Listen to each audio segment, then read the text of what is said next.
아버지 하나님 감사합니다. 오늘도 주님께서 언약 신학을 또 공부할 수 있도록 인도하여 주시옵시고, 이제 학기도 거의 다 끝나가는데 우리 학생들 건강 지켜 주시옵시고, 하나님과 더욱 가까이 가는 그러한 삶을 허락하여 주시어서 하나님께서 주신 그 사명을 잘 감당할 수 있도록 주님께서 도와주시옵소서. 언약 신학을 잘 배워서 이것으로 아버지 하나님 저 많은 성도님들과 그리고 많은 안 믿는 자들에게 복음을 전하는데 아버지 하나님께서 더욱더 지혜를 허락하여 주시옵시고, 하나님께서 성령으로 인도하여 주시옵소서. 감사드리옵고 예수 그리스도 이름으로 기도드리옵나이다. 아멘. 자, 오늘은 12주인데 오늘은 12주와 13주를 갖다가 합했어요. 그리고 다음 주는 14주로 우리가 배우겠습니다. 그래서 오늘 내용이 조금 많은데 그래도 좀 빨리 해가지고 제 시간에 끝나도록 하겠습니다. 그리고 한 가지 땡스기빙에는 없고 땡스기빙 전에 다 끝나는 걸로 돼 있고요. 그리고 숙제를 얼만큼 잘하고 못하고 보다도 숙제를 하는 게 중요합니다. 그래서 숙제를 해가지고 꼭 제출하세요. 그래야지 제대로 점수를 받을 수 있습니다. 숙제 안 하면은 무조건 그 퍼센테이지를 깎습니다. 그래서 파이널 페이퍼 같은 거는 만약에 안 하시면 30%가 까이기 때문에 아무리 다른 걸 다 했어도 70%밖에 못 받습니다. 그러니까는 숙제는 무조건 내셔야 돼요. 그렇다고 가지고 엉터리는 내시면 안 되고 어느 정도 내용을 가지고 내면은 됩니다.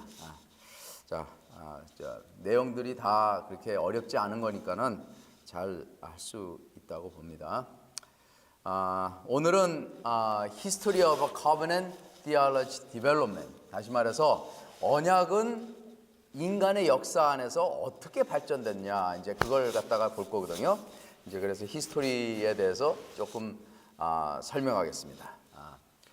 우리가 처음부터 이제 우리가 신약에 들어가 가지고 사도행전에서 성령으로 이제 성령이 임했을 때 그때서부터 이제 초대 교회가 시작이 됩니다. 그죠?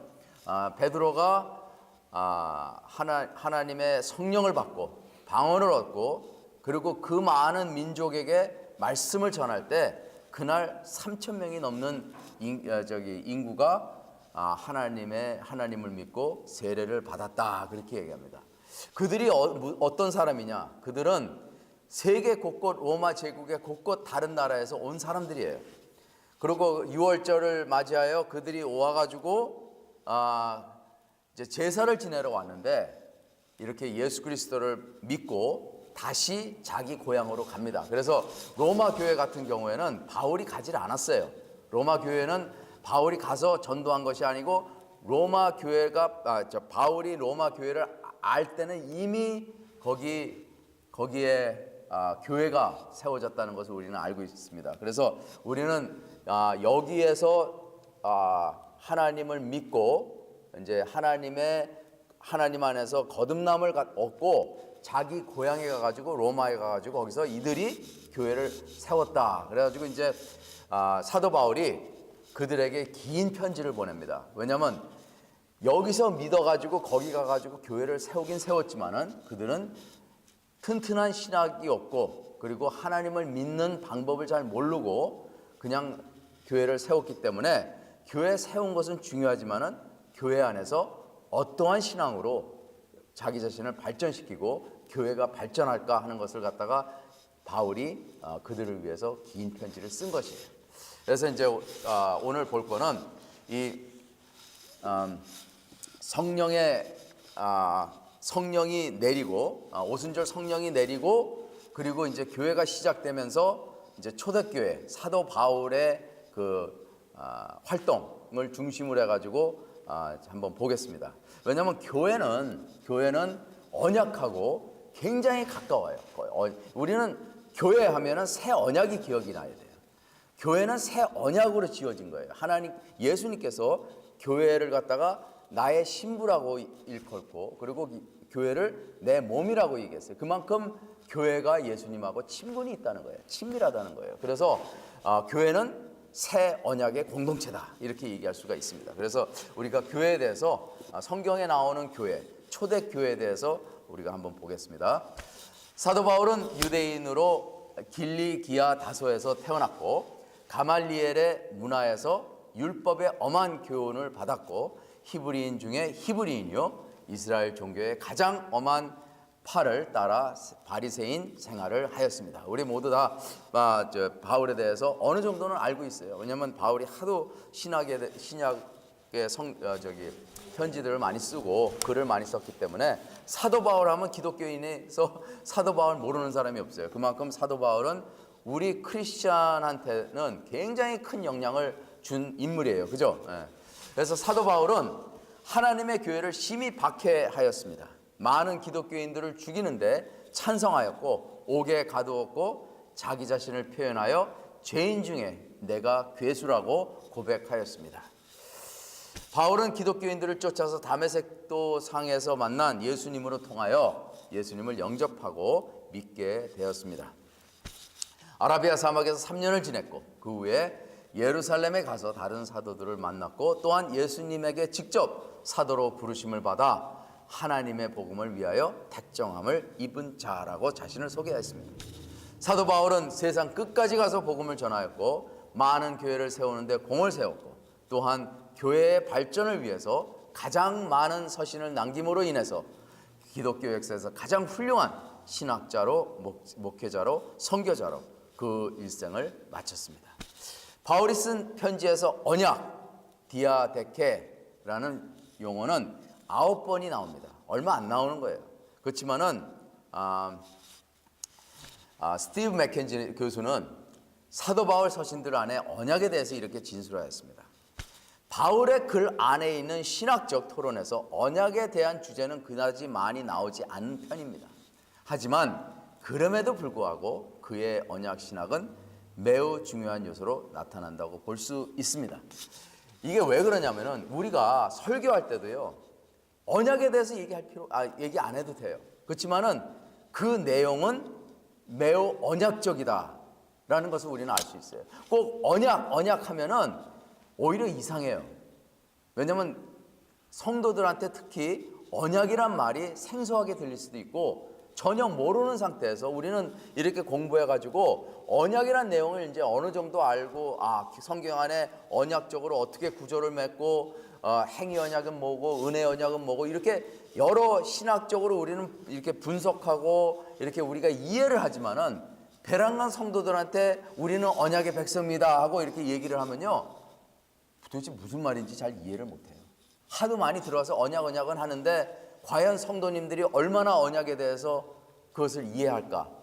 그런 가운데서 우리는 성도님들에게 안 믿는 자들에게 언약적으로 설명을 할 줄 알아야 돼요.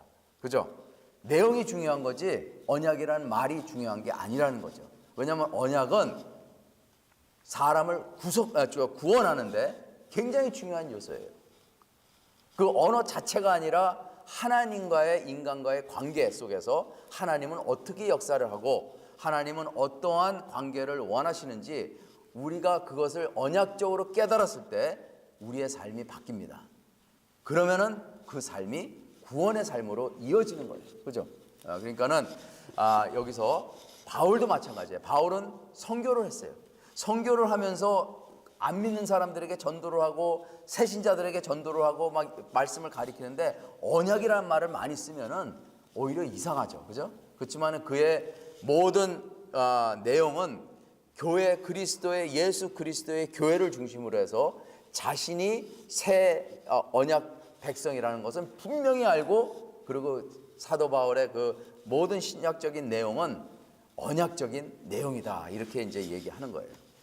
사도 바울에게 직접적으로 영향을 받은 로마 교회, 갈라디아 교회, 고린도 교회, 에베소 교회에게 쓰여진 서신들 안에 나온 언약의 내용을 우리가 살펴보기로 하겠습니다. 자, 로마 교회 봅시다. 주전 4세기의 알렉산더 대왕의 세계 정복은 그로 하여금 헬라 문명의 통일화를 이루게 하였고 그 후로 로마 정복으로 인하여 복음 전파의 길이 열린 계기가 되었습니다. 하나님의 시간은 너무나 정확합니다. 하나님의 시간은 너무나 정확하고 왜 예수 그리스도가 그 당시에 오셨냐? 여기서 나온 거예요. 우리가 역사를 갖다가 어느 정도는 알아야 돼요. 흐름을 알아야 돼요. 왜 하나님께서 그 많은 세대 중에서도 왜 꼭 로마 시대 때 예수님을 보냈냐? 그걸 갖다가 그게 하나님의 섭리입니다. 자, 예수님 태어나기 전부터 유대인들은 로마 통치 아래 전국으로 퍼져나갔고 디아스포라 유대인들은 로마까지 진출하게 되었습니다.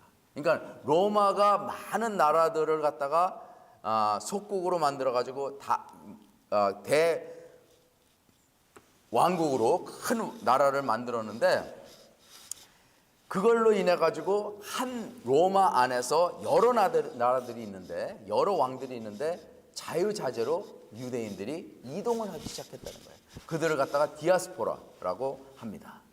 그 당시 로마 제국은 군대 이동의 필요성을 위해서 도로를 세웠고 언어와 문화의 통일을 선포했습니다. 바울은 선교 여행 때 이 도로를 이용했어요. 그러니까는 일부러 산으로 향해서 사막으로 향해서 물을 건너고 이런 식으로 전도 여행을 떠난 게 아니라 이미 세계적으로 만들어진 도로를 그냥 자유자재로 이용하고 가는 곳을 갖다가 가서 복음을 전파했다는 거예요. 그러니까는 하나님께서 이미 다 준비해 놓으셨어요. 언어, 도로 모든 게 다 필요한 것을 갖다가 다 공급해 주시고 전도하라고 나와요. 그러니까는 우리가 사역할 때 내가 만들고 짓고 막 이렇게 하지만은 하나님께서 원하시면 이미 다 해주십니다. 싹 해주세요. 솔로몬이 예루살렘 성전을 지을 때 다윗을 통해 가지고 다 준비하셨잖아요. 다. 그리고 솔로몬은 짓기만 하면 돼. 참 굉장히 그러니까 하나님의 섭리가 그거예요. 교회를 개척하는데도 정말 하나님께서 원하시면은 다 준비해 주십니다. 돈, 사람 해가지고 다 일꾼들 준비해 다 해주십니다. 그러면 그게 이건 하나님의 섭리다. 이렇게 이해할 수가 있는 거죠. 하워드 말샤는 로마가 세계를 다스리기는 했지만 그리스 문화 유산, 예술, 건축, 문학이 여전히 세계를 지배하고 있었다. 굉장히 중요한 겁니다. 헬라어는 여전히 이탈리아 동쪽의 제국 전체에서 상용되었던 공통 언어였습니다. 따라서 바울은 전할 복음 메시지를 새로운 언어를 배우지도 않고도 그 복음을 넓은 지역에 전할 수 있었습니다. 헬라어로 세계를 갖다가 다 돌아다니면서 어느 나라에 가도 헬라어로 다 통하는 거예요. 우리가 지금 사는 세대는 미국이잖아요. 그죠? 영어만 하면은 웬만한 나라에서 다 가가지고 다 통할 수 있어. 그래서 미국 영어 배우면은 알아주잖아요. 그죠? 그래서 미국에 사는 사람들은 어렸을 때 온 사람들이나 여기서 태어난 사람들은 이제 영어를 하기 때문에 많은 어퍼튜니티가 있는 거죠. 더욱 재미난 것은 바울이 로마 시민권자라는 것입니다. 우리 다 알죠? 바울이 자신이 로마 시민권자라는 점을 복음 전파에 유용하게 이용했다는 것을 우리는 성경을 통해서 알 수 있습니다. 그러니까 이것을 세속적이다, 이렇게 세상적이다 이런 걸 갖다 이거는 나는 하나님의 나라에 임하지 로마 제국에 임하지 않는다 이렇게 하는 것보다도 우리는 이 돈이 있으면은 돈을 이용해 가지고 복음을 전하고 우리는 세계적인 세상적인 지식이 있으면 그걸로 인해 가지고 사람들을 접하고 이런 식으로 해 가지고 하나님은 말씀만 가지고 우리가 전하겠지만은 그 외에도 많은 툴이 우리한테 필요한데 그것을 내가 갖고 있는 모든 것을 이용해서 다 쓰라는 거예요. 옛날에 어떤 글 쓰는 사람이 예수님 영접하게 됐고 그리고 선교사가 되기를 하는데 자기가 이제 글을 안 쓰니까 이게 다 타자가 있는데 이게 옛날엔 찍었잖아요. 짝짝짝짝 찍었는데 이게 무슨 소용인가. 그런데 나중에 그 선교지 가가지고 그게 너무 유용하게 써 있다는 거예요. 하여튼 그런 이야기가 있습니다. 그래서 하나님께서는 내가 갖고 있는 리소스를 다 쓸 수 있어요. 나는 원래 비행기 디자인하는 사람이에요. 내가 얘기했나? 비행기 디자인하는 사람이에요. 근데 교회 와가지고 그거 쓸 필요 없잖아. 내가 뭐 교회 안에서 무슨 비행기 디자인을 해. 그런데 비행기 디자인하면서 배운 그 모든 그 지식들 있잖아요. 그러니까 비행기 디자인하려면은 여러 가지 그 디자인 옵션이 있고 굉장히 크리에이티브 해야 되고 지혜가 많아야 돼요. 그리고 사람들 디얼해야 돼요. 왜냐면 내가 한 회사에서 일하지만 내가 무슨 뭘 일을 하면은요 반대하는 사람들이 많아 주위에. 그러면은 내가 그걸 통과하기 전에 내가 모든 것을 다 숙제를 하고 그걸 다 해가지고 그 사람들한테 설명을 해줘야 돼요. 컨빈싱을 해줘야 돼요. 그 사람들이 이해하게끔 내가 왜 이렇게 했는지 그걸 그러니까는 뭐 하나 하기는 얼마 안 걸려. 그렇지만은 사람들 가서 이거 하면서 그 사람들을 갖다가 어떻게 뭐 돈을 주고 꼬셔요? 뭘 주고 꼬셔? 설명을 해주는 거예요. 이해할 수 있게끔. 그리고 내가 왜 그러면 그 사람들도 나보다 더 똑똑한 사람들이에요.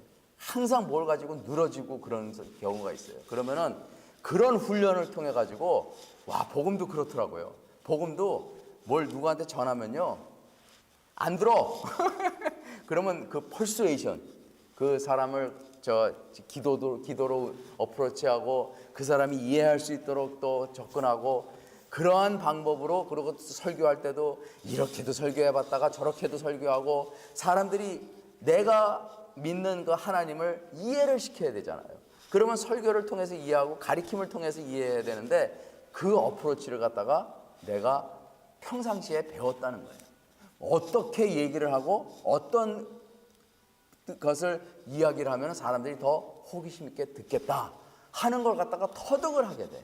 나도 모르면서. 그러니까 그러면서 하나님께서 나를 준비를 시켜준 것 같아요. 그래서 하나님께서 정말 이 세상에 내가 배운 거 내가 생각에는 쓸데없지만은 하나님 안에서는 하나님의 왕국에서는 다 버릴 게 없고 다 하나님께서 쓰실 수 있다 하는 것을 갖다가 깨닫는 거죠. 그러니까 여러분께서 뭘 하든지 뭐 돈을 벌든지 아니면은 뭘 하든지 간에 그것을 갖다가 소중하게 여기고 할 때는 열심히 하세요. 열심히 하세요. 그럼 언젠가는 하나님께서 쓰게 해 주십니다. 자, F.F. 브루스는 바울의 신학자라고 생각하면 돼요. 굉장히 유명한 사람인데 그는 이렇게 했어요. 어떻게 해서 바울이 로마 시민권을 가졌냐? 이제 이래요. 아마도 바울의 아버지, 할아버지 또는 증조부께서 로마를 위한 눈부신 공헌을 했었을 가능성이 높다. 이를테면 장막을 만드는 제조업은 전투하는 지방 총독에게 매우 유용했을지도 모른다라고 해서 바울의 집안 배경을 추측하였습니다. 이건 추측이에요. 그런데 유대인에게 로마 시민권을 준다는 건 거의 기적이에요. 안 줘요. 로마인도 아니고 이방인도 아닌데 왜 유대인들에게 로마 시민권을 줘요? 굉장히 어렵게 받은 거예요, 그 시민권을. 그래서 바울이 가끔가다 뭐 감옥소에 들어가면 나중에 나는 로마 시민권이다 그러면 사람들이 다 깜짝깜짝 놀래. 왜냐하면 유대인이 어떻게 로마 시민권을 가졌냐 이거죠. 그만큼 그 시민권이 중요하고 귀하고 많은 사람이 놀랄 정도로 귀한 거예요. 그러면은 그걸 어떻게 받았냐? 정말 큰 업적을 남기지 않고는 그런 걸 받을 수 없다. 근데 이제 우리가 알잖아요. 바울은 텐트 메이커예요. 그 텐트 메이커 하는 그것을 기술을 받은 것은 아버지하고 뭐 그 할아버지 이렇게 가지고 받은 거거든요. 집안에서 이렇게 받은 건데 전쟁 때 텐트가 없으면은 군인들이 잘 데가 없어요. 그래서 텐트는 그 당시에 매우 귀중한 역할을 해요. 그러니까는 전쟁을 항상 나가는 군인들을 위해서 이 텐트를 만들어 가지고 공급하는 이 업체가 얼마나 그 당시에 중요한지 몰라요. 하여튼 오늘 그렇고 자 그래서 그런 내용은 좀 학자들이 이제 이렇게 만든 내용은 굉장히 중요한 내용입니다. 일리가 있는 것이고 그렇지만 내가 만든 내용은 별로 중요하지 않아. 그래서 나는 꼭 이제 학자들이 추측 같은 것도 학자들이 이렇게 책을 써가지고 이제 내는 거는 일리가 있고 그리고 타당성이 있다는 거 봐요. 그 당시 사도 바울이 로마 교회에다 편지를 쓴 동기 중에 하나는 49년도에 있었던 클라디우스의 칙령은 클레스투스라는 사람이 많은 유대인들을 이끌고 로마 제국을 상대로 혼란을 피웠기 때문에 모든 유대인들을 로마에서 추방했다고 기록했다. 이 사실에 대해서 알아요? 몰라? 사도행전에 나오는데 우리 최인우 전도사님 아세요? 알아요? 그래서 그 프리슬라 그 사람들 바울이 에베소에서 만난 거예요. 그 사람들이 원래 로마에서 있다가 추방당해가지고 에베소로 와가지고 바울을 만난 거예요. 그죠? 맞나? 그 사람 이름이 맞나? 하여튼간에 만난 거예요. 근데 이게 재밌는 게 뭐냐면요. 이제 유대인들을 다 추방한다고 그러는데 크리스천까지 다 왜냐면 걔는 그 사람들도 유대인들이니까. 그러니까 그 사람들도 다 쫓아낸 거예요. 크리스천들까지도 다 쫓아낸 거예요. 그죠? 그러면 교회가 누굴 중심으로 움직여요? 전부 이방인들 중심으로 움직여요. 그러니까는 처음에는 유대인들이 교회를 세웠는데 딱 세웠는데 유대인들이 다 나가. 그리고 이방인들은 성도로서 이러고 있다가 다 나가니까는 자기네들이 리더 역할을 하는 거예요. 그래가지고 자기네 중에서 목사 세우고 뭐 장로 세우고 집사 세우고 해가지고 하는 거예요. 그런데 나중에 클라디우스 그 사람이 죽어요. 그럼 다시 다 가 도로. 그게 로마서 16장 마지막 장에 사도 바울이 그들을 갖다가 이방인들을 갖다가 그 교회를 상대로 편지를 쓰는 게 하소연하는 거예요. 거기 나오는 모든 사람들의 이름이 다 유대인들이에요. 그러면서 이 사람을 받아줘라. 이 사람 원래 니네들이 먼저는 유대인이고 나중은 헬라인이고 그 다음에는 이방인인데 이들이 니네 먼저 있었지만은 이들이 없었고 그리고 니네들가 리더지만은 이들이 가면은 배척하지 말고 담을 세우지 말고 이들을 받아줘라. 내가 가장 사랑하는 자들이고 그러면서 로마서 16장에 보면은 그런 내용이 나와요.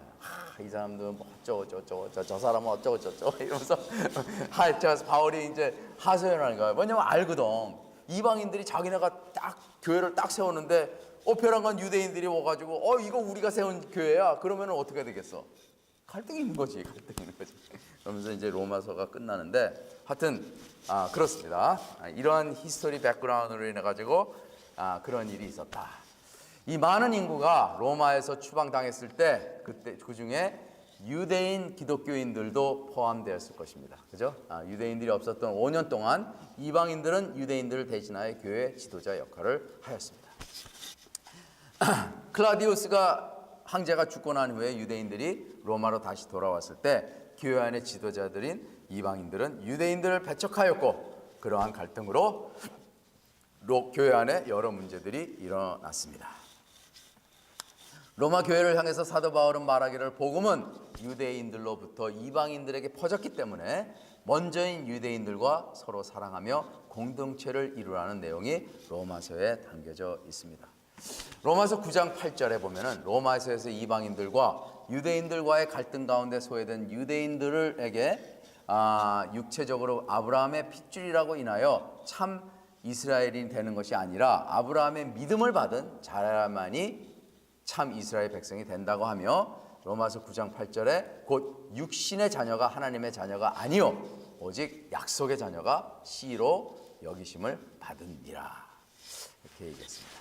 하나님께 열심은 있으나 올바른 지식으로 따른 것이 아니라고 강조하는 것은 그들은 행위와 율법으로 의인이 되고자 함이라고 주장하였지만 오직 예수를 통해서만이 율법의 마침이 된다라고 로마서 10장 4절에 말씀하였습니다. 로마서 10장 14절 보면은 로마서는 굉장히 믿음에 대해서 많이 나와요. 믿지 아니하는 일을 어찌 부리리요 듣지도 못한 일을 어찌 믿으리요 전파하는 자가 없이 어찌 들으리요 라며 이스라엘 민족이 복음에 순종하지 않음을 지적하였습니다. 우리 크리스천들은 하나님의 섭리를 믿기 때문에 하나님의 섭리니까 이 사람이 지금은 안 믿지만은 언젠가는 믿겠지 그러지만은 그게 아니에요. 우리가 이 땅에 존재하는 것은 우리에게 복음을 전하는 역할을 감당하라는 거예요. 그래야지 들으면은 사람들이 믿는 거지, 들은도 없는데 어떻게 믿느냐 이제 얘기를 하는 거예요. 그러니까는 하나님의 섭리를 이용해 가지고 내가 게으르면은 안 된다는 겁니다. 그죠? 하나님의 섭리는 섭리지만은 우리가 해야 될 일은, 우리가 감당해야 될 일은 감당해야 된다는 것입니다. 그것이 사명이고 그것이 하나님께서 주신 소명이며 그것이 하나님께서 우리에게 예정된 그러한 모든 일들이라는 것이에요. 그래서 그게 소명이 귀하고 중요한 것입니다. 하나님이 이스라엘 민족을 버리셨느냐? 그럴 수 없느니라 라고 하며 하나님이 바울을 선택한 것 같이 이스라엘 민족들도 믿게 하시겠다고 하십니다. 이제 세대주의가 보면은 이제 이런 걸 갖고 이제 이거 봐라 문자 그대로 하나님은 이스라엘을 갖다 버리지 않으셨다 이렇게 얘기해요. 그렇지만은 영적으로 보면 우리 모두 다 이스라엘 민족이에요. 아브라함의 믿음을 가진 자들은 이스라엘 민족이에요. 혈육의 이스라엘 민족은 소용이 없다고 그랬잖아 바울이. 육체의 할례는 아무 소용이 없다고 그랬잖아요. 마음의 할례가 중요하고 거듭남이 중요하고 예수 그리스도를 믿는 것이 중요하다는 것입니다. 자, 사도 바울은 이스라엘을 좋은 감람나무와 비교해서 이방인들 중에 믿는 자들을 선택해서 접붙임을 받을 것이라고 약속하셨습니다. 이 모든 과정을 사도 바울은 그들에게 이루어질 내 언약이 이것이라 라고 로마서 11장 27절에 말씀을 하셨습니다. 새 언약도 옛 언약을 없애는 것이 아니라 접붙임을 임하여 새 언약을 완성시키는 것이 곧 사도 바울의 언약 신약인 것입니다. 그래서 로마서 전체가 굉장히 언약적이에요. 믿음은 정의를 하자면은 언약 없이는 믿음이 없습니다. 그래서 언약 신학을 제대로 이해하면은 믿음이 이해가 돼요. 그리고 믿음이 뭔지를 이해하게 돼요. 근데 믿음만 가지고 믿음이 뭔지 이해하려고 그러면요 굉장히 힘들어요. 무슨 말인지 이해되겠어요? 네? 그죠?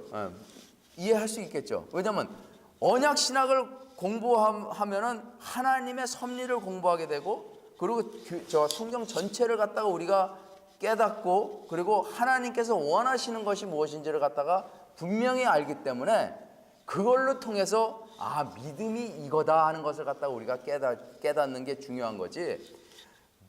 오직 믿음만 가지고 구원을 얻는다 그렇게 주장하는 건요 맞아요. 그렇지만은 과연 그 믿음이 어떤 믿음이고 그 믿음이 무엇이냐 이렇게 한다고 하면 할 말이 없어져요. 믿음이 뭐냐? 예수 그리스도를 믿는 거다. 그럼 예수 그리스도를 믿는 게 무엇이냐? 이렇게 된다고. 그죠? 그러면은 그걸 설명할 수 있게는 언약적으로 그걸 설명할 수 있다는 거예요. 그게 언약 신학은 믿음을 갖다가 설명할 수 있는 도구라고 생각하면 됩니다. 그리스도 안에 있는 새 언약은 구약의 히브리어 성경의 언약과 일치합니다. 이것은 완전히 새로운 혈통이 아니라 같은 나무의 일부입니다. 이 옛 언약은 기독교의 도래로 폐지되거나 무효화되지 않았습니다. 오히려 그리스도 안에서 그들의 진정한 의도와 중요성의 관점에서 절정에 이르게 되었습니다. 라고 설명했습니다. 자, 그 다음에 갈라디아서 교회. 갈라디아서는 바울의 서신들 중에 가장 먼저 쓰여진 서신입니다. 갈라디아서하고 로마서하고 내용이 굉장히 같아요. 갈라디아서는 조그만 로마서라고 생각하면 됩니다. 이 글은 갈라디아 여러 교회들에게 쓰였다고 하였습니다. 갈라디아 교회들에게 문제가 되었던 것은 유대 교인들의 잘못된 가르침이었습니다. 그들은 이방인 신자들 보고 먼저 할례를 받고 유대인으로 개신하고 난 후에 진정한 그리스도인이 될 수 있다고 강조한 것입니다.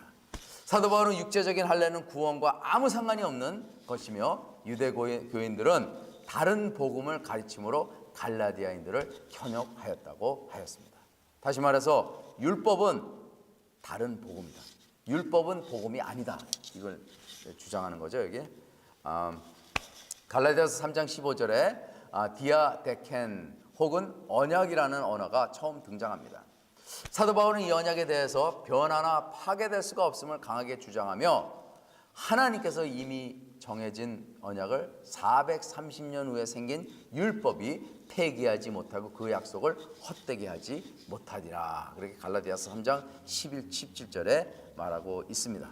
사도 바울은 갈라디아서 4장에 아브라함 이야기 안에 두 여인에 대해서 언급하였는데 이 두 여인은 두 언약을 상징하는 것이라고 사도 바울이 그렇게 얘기했습니다. 그러니까는 사도 바울도 구약의 말씀을 보고 이게 누구예요? 사라하고 그 다음에 누가? 하갈이죠. 둘을 갖다가 얘기하는데 그것이 두 언약의 상징이다 이렇게 얘기합니다. 그러니까 굉장히 상징적으로 이렇게 풀이하죠, 사도 바울도. 그렇지만 그러니까 문자적으로 이걸 갖다가 그냥 문자적으로만 자꾸만 주장하면은 사도들도 상징적으로 풀이했는데 왜 문자만 주장하냐 이거죠. 그러니까는 잘못된 어프로치예요. 그러니까는 잘못된 어프로치니까 잘못된 신학이 나오고 잘못된 행위가 나오고 거기에서 잘못된 사상이 나온다는 겁니다. 하갈은 시내 산으로부터 종을 낳은 자라고 하였고 사라는 예수 그리스도 안에서 성령의 언약의 표징이라고 하였습니다. 하갈은 율법의 종의 역할을 하고 사라는 자유인으로 나타났습니다. 사도 바울은 누가 과연 성령의 언약의 후손인가를 설명하고 있습니다. 사도 바울도 굉장히 이게 대조하면서 종, 자유인 이런 식으로 설명을 갖다가 많이 합니다. 이해를 시키려고 우리를 그러면서 이렇게 설명한 거예요. 스티브 맥켄지 교수는 갈라디아서의 언약을 사랑으로 정의하였습니다. 바울은 예수와 마찬가지로 율법의 진정한 의도는 사랑이라고 했습니다. 곧 인종, 민족, 종교의 경계를 초월한 삶의 질입니다. 언약은 하나님과 나와의 관계지만은 하나님과 나와의 관계는 뭘로 이루어져요? 사랑으로 이루어집니다. 하나님이 이처럼 이 세상을 사랑하사, 이 세상을 이처럼 사랑하사, 사랑으로, 사랑 없이는 언약이 이루어지지 않습니다. 사랑이 먼저예요. 하나님이 사랑하셨기에 그 언약을 맺으신 것이고 하나님이 사랑하셨기에 우리에게 믿음 주시는 것이고 하나님이 사랑하였기에 우리에게 구원을 주신 것입니다. 그래서 사랑 없이는 언약이 이루어질 수가 없다.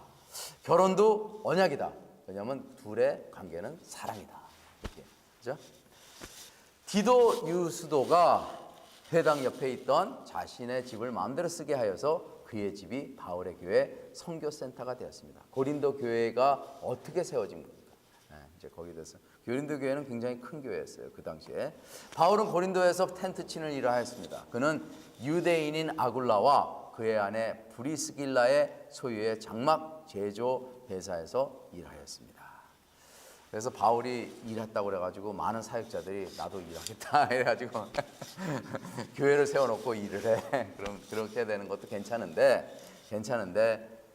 사실 사역자들은 바울이 아니잖아요. 바울은 이미 모든 구약을 다 통달한 사람이고 다 전체 복음의 내용을 다 적어한 거예요. 그렇기 때문에 바울은 교회 가난한 교회를 신세지게 하지 않게 해서 자기 먹고 사는 거는 자기가 해결하겠다는 마음으로 지금 한 겁니다. 이건 돈 벌려고 하는 것보다도 이렇게 한 거고 사실 우리 사역자들은 풀타임으로 해야 돼요. 풀타임. 그래야지 하나님 안에서 훈련도 받고 사역도 감당하고 그럽니다. 그래서 이제 많은 사역자들이 그거에 대해서 갈등을 합니다.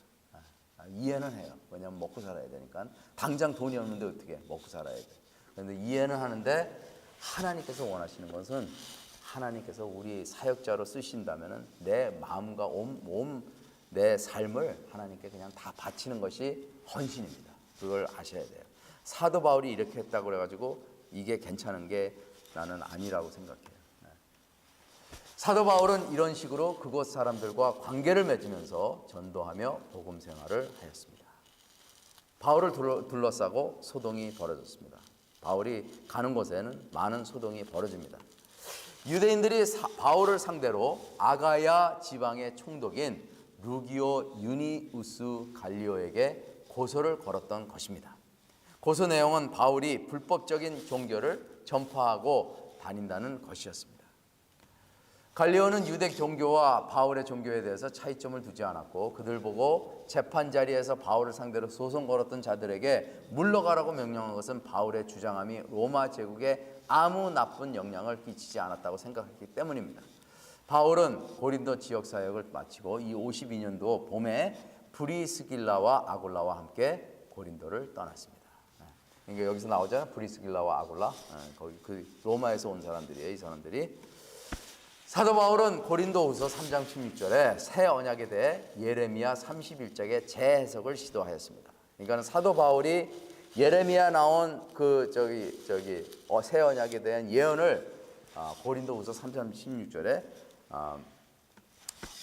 다시 풀이해줬다. 유대인들도 교회인들을 상대로 현역시키어 새 언약에 대해서 모세의 율법과 연결시키려고 노력했지만 사도 바울은 이 새 언약은 영적이고 생명을 주는 언약이라고 하였습니다. 이 새 언약은 마음에 새겼고 옛 언약은 구식함이 아니요 옛 언약을 새롭게 하여 내면화시켰습니다. 고린도서 3장 16절에서 18절에 사도 바울은 유대인들의 회당에서 토라 위에 수건을 덮은 것에 대해서와 그리고 토라를 읽기 위해 수건을 벗기는 행위를 곧 죄인이 예수님에게 가는 것으로 묘사하였고 죄인의 마음에 가려져 있는 수건이 벗겨짐을 상징하였다라고 하였습니다. 우리가 다 수건을 벗은 얼굴로 거울을 보는 것 같이 주의 영광을 보매 그와 같은 형상으로 변화하여 영광에서 영광에 이르니 곧 주의 영으로 말미암습니다. 다시 말해서 우리가 이 세상에 살면서 하나님을 바라보고 있지만은 우리는 하나님에 대해서 그리고 하늘나라에 대해서 완전히 이해하지 못합니다. 그냥 부분적으로만 이해할 수 있습니다. 그렇지만은 우리가 그곳에 가면은 그날에는 정말 거울, 그때 당시 거울은 저기 철로다 이렇게 만들 이렇게 샤이니한 그 철로다 이렇게 자기 모습 보면 흐리게 보였어요. 근데 이제 거울을 보는 거 그렇죠? 그런데 이제 하늘나라에 가면은 모든 것이 다 클리어해진다. 이런 걸 갖다가 이제 얘기하려고 이렇게 표현한 것입니다. 에베소 교회, 에베소는 바울이 3년 동안 지내면서 가장 활발하게 선교 활동을 한 지역 중에 하나였습니다. 바울이 오랫동안 머물 수 있었던 이유는 바울의 사역이 매우 효과가 있었기 때문입니다. 에베소에서 몇 년 있었죠? 바울이 기억나요? 우리 몰라요? 3년 있었어요. 누가는 사도행전 19장 10절에 아시아에 사는 자는 유대인이나 헬라인이나 다 주의 말씀을 듣더라라고 했듯이 얼마나 바울의 전도가 에베소 사람들에게 퍼졌는지 상상을 할 수 있습니다. 그러니까는 에베소에서 사역을 하였지만은 그 사도 바울의 말이 퍼지고 퍼져서 그 소아시아의 전역을 다 퍼졌다 이렇게 얘기합니다. 그러니까 그 사도 바울의 말을 듣고 그리고 그 사람들이 전역으로 가가지고 자기 친척, 친구 해가지고 쫙 퍼뜨렸다는 겁니다. 이러한 부흥은 사도 바울의 제자들의 성령 세례의 체험으로 시작되었습니다. 바울이 주 예수 이름으로 손으로 안수하자 그들은 성령으로 인해 방언과 예언을 하였습니다. 그러한 사건으로 인하 성령 충만한 바울의 제자들은 주위의 지역에서 복음을 전파하였고 교회가 세워지며 체계적인 제자 훈련과 성경 토론으로 이어져 갔습니다. 그래서 이 에베소 교회가 굉장히 발전이 돼요. 그러면서 이후에 안디옥 교회는 유대인들의 교회다, 유대인들의 대표 교회다 이렇게 얘기하고 에베소 교회는 이방인들의 대표 교회다 이렇게 얘기를 합니다. 바울은 이른 아침과 저녁 시간에 자기 손으로 일을 했으며 오전 11시부터 4시까지 두란노 서원에서 공개적으로 토의를 하였다고 기록되어 있습니다. 이 두란노 서원이라는 데가 어딘지 아세요? 잘 모르죠. 두란노는 많이 두란노 책 뭐 이렇게 가지고 많이 아는데 이 성경에 나오는 두란노 서원이 뭐지? 학교예요, 학교. 학교인데 철학을 가리키는 학교예요. 그러니까는 이방인들의 학교지. 그걸 갖다 빌린 거야. 그래가지고 그 당시 학교는 사막지대잖아요, 여기가. 그래서 11시부터 4시까지 학생들을 갖다가 집으로 다 보냅니다. 학교에서 아침 일찍이 날씨가 좋을 때 선선할 때 공부하고 그리고 11시 되면은 점심 먹으러 돌고 가서 자라고 보내요. 그러면 학생들이 집에 가서 낮잠을 잡니다. 한창 더울 때. 그리고 저녁에 다시 모여가지고 공부를 마저 해요. 그런데 그 시간을 사도 바울이 빌린 거예요. 그 뜨거운 땀이 나고 막 그 뜨거운 저기 에어컨디션도 없고 선풍기도 없는 그곳에서 그 시간을 빌린 거예요. 그리고 하나님 말씀을 전한 거예요. 그러니까는 우리가 그냥 이렇게 딱 보면은 그냥 그랬겠지 하고 그러는데 그 상황을 보면 정말 험악해요. 우리는 너무 편안한 데서 예배드리고 너무 좋은 데서 예배드리는 그런 모습에서 우리가 있는데 그때 상황은 보통 힘든 게 아니었어요. 그때도 이런 데 빌리기가 굉장히 힘들고 크리스찬들이 가난한 사람들만 모인 곳이기 때문에 돈도 없고 굉장히 힘든 가운데서 사도 바울이 사역을 했다. 이제 우리는 이걸 이해해야 돼요. 그래서 우리가 좀 힘들고 뭐 개척하는 사람들 힘들고 막 그래도 거기에 여의치 않고 하나님께서 이런 가운데서도 역사하는데 그런 어려움 가운데서도 하나님께서 역사하면 역사하신다 하고 믿고 열심히 하나님을 섬기고 하나님 말씀을 선포해야 된다고 저는 믿습니다. 에베소에서도 고린도 교회와 같이 복음이 사람들에게 임했고 그 복음을 받아들이는 사람들이 늘면서 문제가 생겨요. 왜냐면 사람들이 막 늘고 그리고 변화가 일어나고 막 이러니까는 이 주의가 막 변화가 되는 거예요. 이게 개혁이에요. 이게 에베소에서 개혁이 일어나는 거예요. 지금 사람들이 막 마술하는 사람들이 막 자기네 책들을 다 불살르고 마술하는 사람들이 하나님을 믿고 하나님에게 찬양 부르고 막 이러는 게 이게 굉장한 개혁이에요. 이 하나님 말씀이. 그러니까 사도 바울의 그 말씀이 언약적이고 그리고 그 말씀을 선포했을 때 사람들이 막 깨지고 막 성령 충만하게 되고 막 그리고 막 그냥 전도하게 되고 그러면 더 많은 사람들이 막 나오고 병 고침을 받고 뭐 이런 가운데서 그 지방이 개혁이 일어나는 거예요. 그게 언약 말씀의 파울입니다. 에베소 연극장에서 벌어지는 시위는 사도 바울의 생명을 위협하는 시기였습니다. 이는 큰 여신 아데미를 숭배하는 자들과 여신상의 조각이나 동상을 만들면서 생계를 유지하는 자들의 소행이었습니다. 예수 그리스도를 믿으면 더 이상 이방신을 갖다가 조각 만든 걸 안 사잖아. 그러면 그 만드는 사람들이 비즈니스 손해예요. 그러면은 누가 그랬냐? 그러면 두목이 바울이다. 그래가지고 바울한테 공격하는 거예요. 이게 왜 바울이 핍박을 받으냐? 바울이 가는 곳에 이러한 장사하는 사람들한테 큰 임팩이 있어요. 돈이에요, 돈 때문에 그런 거예요, 돈 때문에. 자기네들 생계를 유지하는 이 유일한 사업을 갖다가 바울이 망치는 거예요. 그렇기 때문에 바울을 공격하게 되고 바울을 핍박하게 되고 바울을 죽이려고 한 거예요. 그죠? 그러니까 요즘 우리가 사는 시대랑 그때 시대랑 크게 다르지 않다는 거예요. 그죠? 그냥 뭐 바울이 믿는 종교가 자기네랑 틀려가지고 막 공격한 거 그거 아니라는 거예요. 결국에는 먹고 사는데 자기네가 불리하니까는 바울 죽이면은 자기네가 다시 옛날처럼 장사도 잘 되고 그렇게 생각하니까는 그를 미워하고 그를 공격하는 거예요. 에베소서는 사도 바울이 로마에 감금되었을 때 적은 편지였습니다. 에베소 교인들은 이방인들이었고 그들은 유대인들과 어울리지 않았습니다. 이방인들이 유대인들을 가볍게 본 것이 아니라 할례를 받은 유대인들에게 멸시를 받았기 때문에 적대심입니다. 그러니까는 이방인들은 유대인을 싫어했고 유대인들은 이방인들을 싫어했습니다. 할례는 유대인들이 믿기에 하나님의 언약의 백성이라는 증표입니다. 그렇기에 할례 받지 않는 자들과 절대로 같이 섞여 있길 꺼립니다. 너희는 그리스도 밖에 있었고 이스라엘 나라 밖의 사람이라 약속의 언약들에 대해서는 외인이요. 그래서 이제 사도 바울이 싸우는 그 싸움은 유대인들과의 싸움이고 이방인들과의 싸움이고 그 가운데서 사도 바울은 그래도 하나님 말씀을 선포하면서 어렵게 복음을 전파한 것입니다. 정말 사도 바울의 그 끈기와 그리고 생명을 바치면서 그 위험한 곳을 뛰어드는 그러한 집념과 믿음은 정말 놀랄만해요. 그렇기 때문에 우리는 사도 바울의 그 믿음이 우리한테 다가왔을 때 그러한 챌린지를 주는 거예요. 그냥 하나님 나 죽겠습니다 하고 그냥 달려드는데 참 정말 하나님께서 그를 지켜주느라고 얼마나 힘들었을까 그런 생각도 나요. 어떤 때는. 사도 바울은 이들에게 저희들이 믿기 전에 저희들의 입장이 얼마나 처절했는가라고 기억하여 하게 해 주었습니다. 예수 그리스도의 피가 그들을 하나님에게 가까이 오게 하셨다. 이방인에게 언약의 백성이 될 기회를 주었으므로 교회 안에 이방인들과 유대인들의 차이를 두면 안 된다는 것입니다.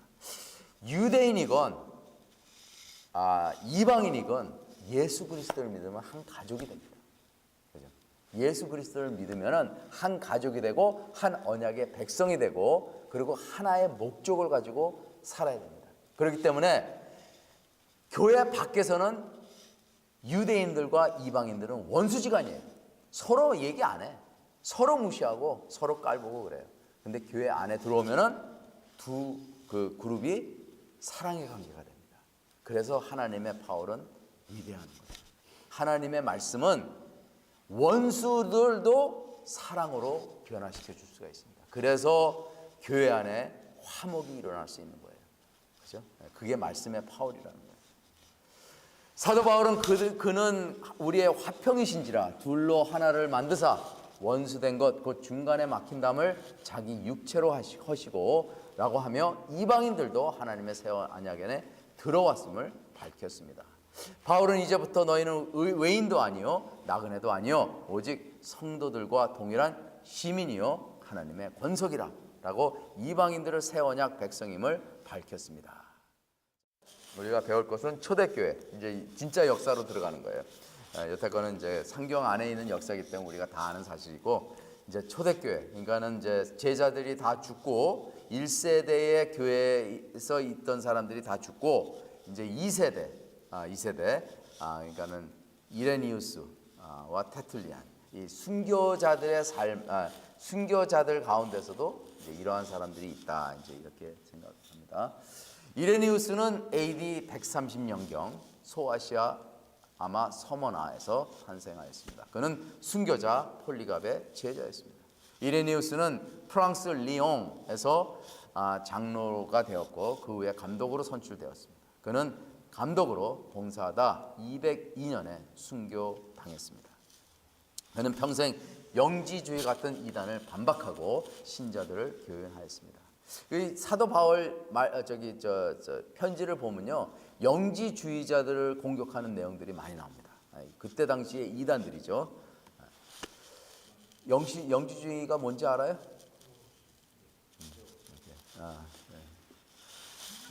자기네들의 비밀 요새 뭐 이런 거죠. 말시온이 누군지 그때 당시에 이단이라고 생각하면 돼요. 말시온이 히브리어 성경을 거부함을 적극적으로 반대했습니다. 말시온은 신약에서도 몇 개, 사도 바울의 글 몇 개 해가지고 몇 개만 이게 성경이다 이렇게 주장하고 그것만 가리켰어요. 꼭 유대인들이 모세 오경만 가리키듯이 그렇게 했어요. 그리고 구약에 나오는 하나님은 신약에 나오는 하나님하고 다르다. 그리고 우리는 구약의 하나님은 버리고 신약의 하나님만 믿어야 된다. 이런 식으로 이제 주장하고 가르쳤어요. 근데 이제 그때 당시에 그 학자들은 그걸 반박한 거죠. 이레니우스는 신약 성경에 대해 분명하게 밝힌 최초의 신학자였습니다. 이 용어를 이레니우스는 언약 신학과 연결하였고 신약의 디아데켄을 헬라니즘의 사상인 테스트멘트로 번역한 것이 아니라 히브리 성서를 따라 언약으로 주장한 것입니다. 그래서 테스트멘트라는 뜻이 사실 언약이라는 뜻하고 좀 달라요. 그래서 이 사람이 처음으로 디아데켄을 언약으로 이렇게 주장한 사람이다. 이레니우스가 언약 신학에 대해서 공언한 내용이 이래요. 신약의 저자들과 같이 이레니우스는 그리스도의 성육신과 역사를 아브라함 언약, 모세 언약, 예레미야의 새 언약의 성취로 보았습니다. 언약 개념은 이레니우스와 구속사 발표에서 중요한 의미를 찾았습니다. 그는 옛 언약과 새 언약을 연결할 때 연속성과 불연속성을 모두 강조하였습니다. 이레니우스는 언약 적용에서 도덕을 권고하였고 순종을 강조하였습니다. 이레니우스는 자연법과 도덕법을 연결하고 이 법이 모세 이전에 존재하고 새 언약과 구약 모두에서 구속력이 있다고 보았습니다. 우리가 다 배운 거예요, 이것들을. 테틀리아는 구약의 해석과 구약과 신약의 단일성에 관한 신학을 유산으로 교회에 물려주었습니다. 테툴리아는 이라니우스를 도와서 구원 역사의 연속성을 중점으로 옛 언약에서 새 언약으로 이동함을 구약과 신약 성서의 일치함과 하나님의 연속적이고 단계적인 계시로 인류를 성숙시킴을 중점으로 다루었습니다. 테툴리안의 언약의 생각과 구속 역사에 대해서 이렇게 요약했어요. 테툴리안은 유대인들의 불순종과 우상 숭배 때문에 언약에서 거부당했다고 가르쳤습니다. 반대로 이방인들은 우상 숭배에서 하나님께 돌아섰고, 그래서 기독교인들은 새 언약의 백성을 바뀌었습니다. 그러니까는 유대인들은 거꾸로 간 거예요. 믿음에서 이방인 쪽으로 우상 숭배로 갔고, 오히려 이방인들은 우상 숭배자로서 하나님한테로 간 거야. 이게 이제 엇갈린 거예요. 그렇죠? 구약에서 신약으로의 움직임은 하나님의 경륜에서 사후에 생각된 것이 아니라 하나님께서 섭리하시고 창세기 25장 23절과 같은 구절에서 처음으로 예언됐습니다. 창세기 25장 23절에는 야곱과 에서에 대해서 얘기 나옵니다. 두 나라가 나온다 해가지고 두 나라에 대해서 얘기해요. 율법은 모세나 아브라함으로부터 온 것이 아니라 낙원에 있었던 아담에게서 시작되었다고 했습니다. 에덴 동산의 법은 십계명의 씨앗 형태의 원칙을 담고 있다. 율법은 아담과 모세 시대 사이에 모든 민족에게 이미 적용되어 있었다. 테툴리안은 이것을 자연법이라고 하였습니다.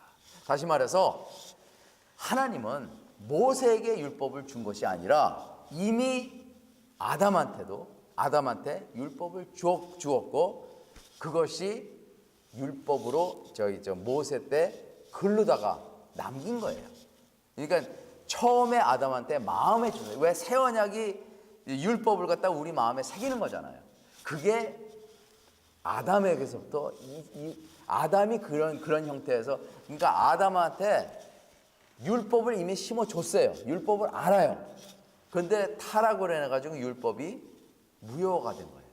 근데 새 언약에서 예수 그리스도를 믿는 자들에게 아담이 얻은 그 율법 책임이 다시 크리스천들에게 율법 책임이 있다는 그러한 얘기입니다.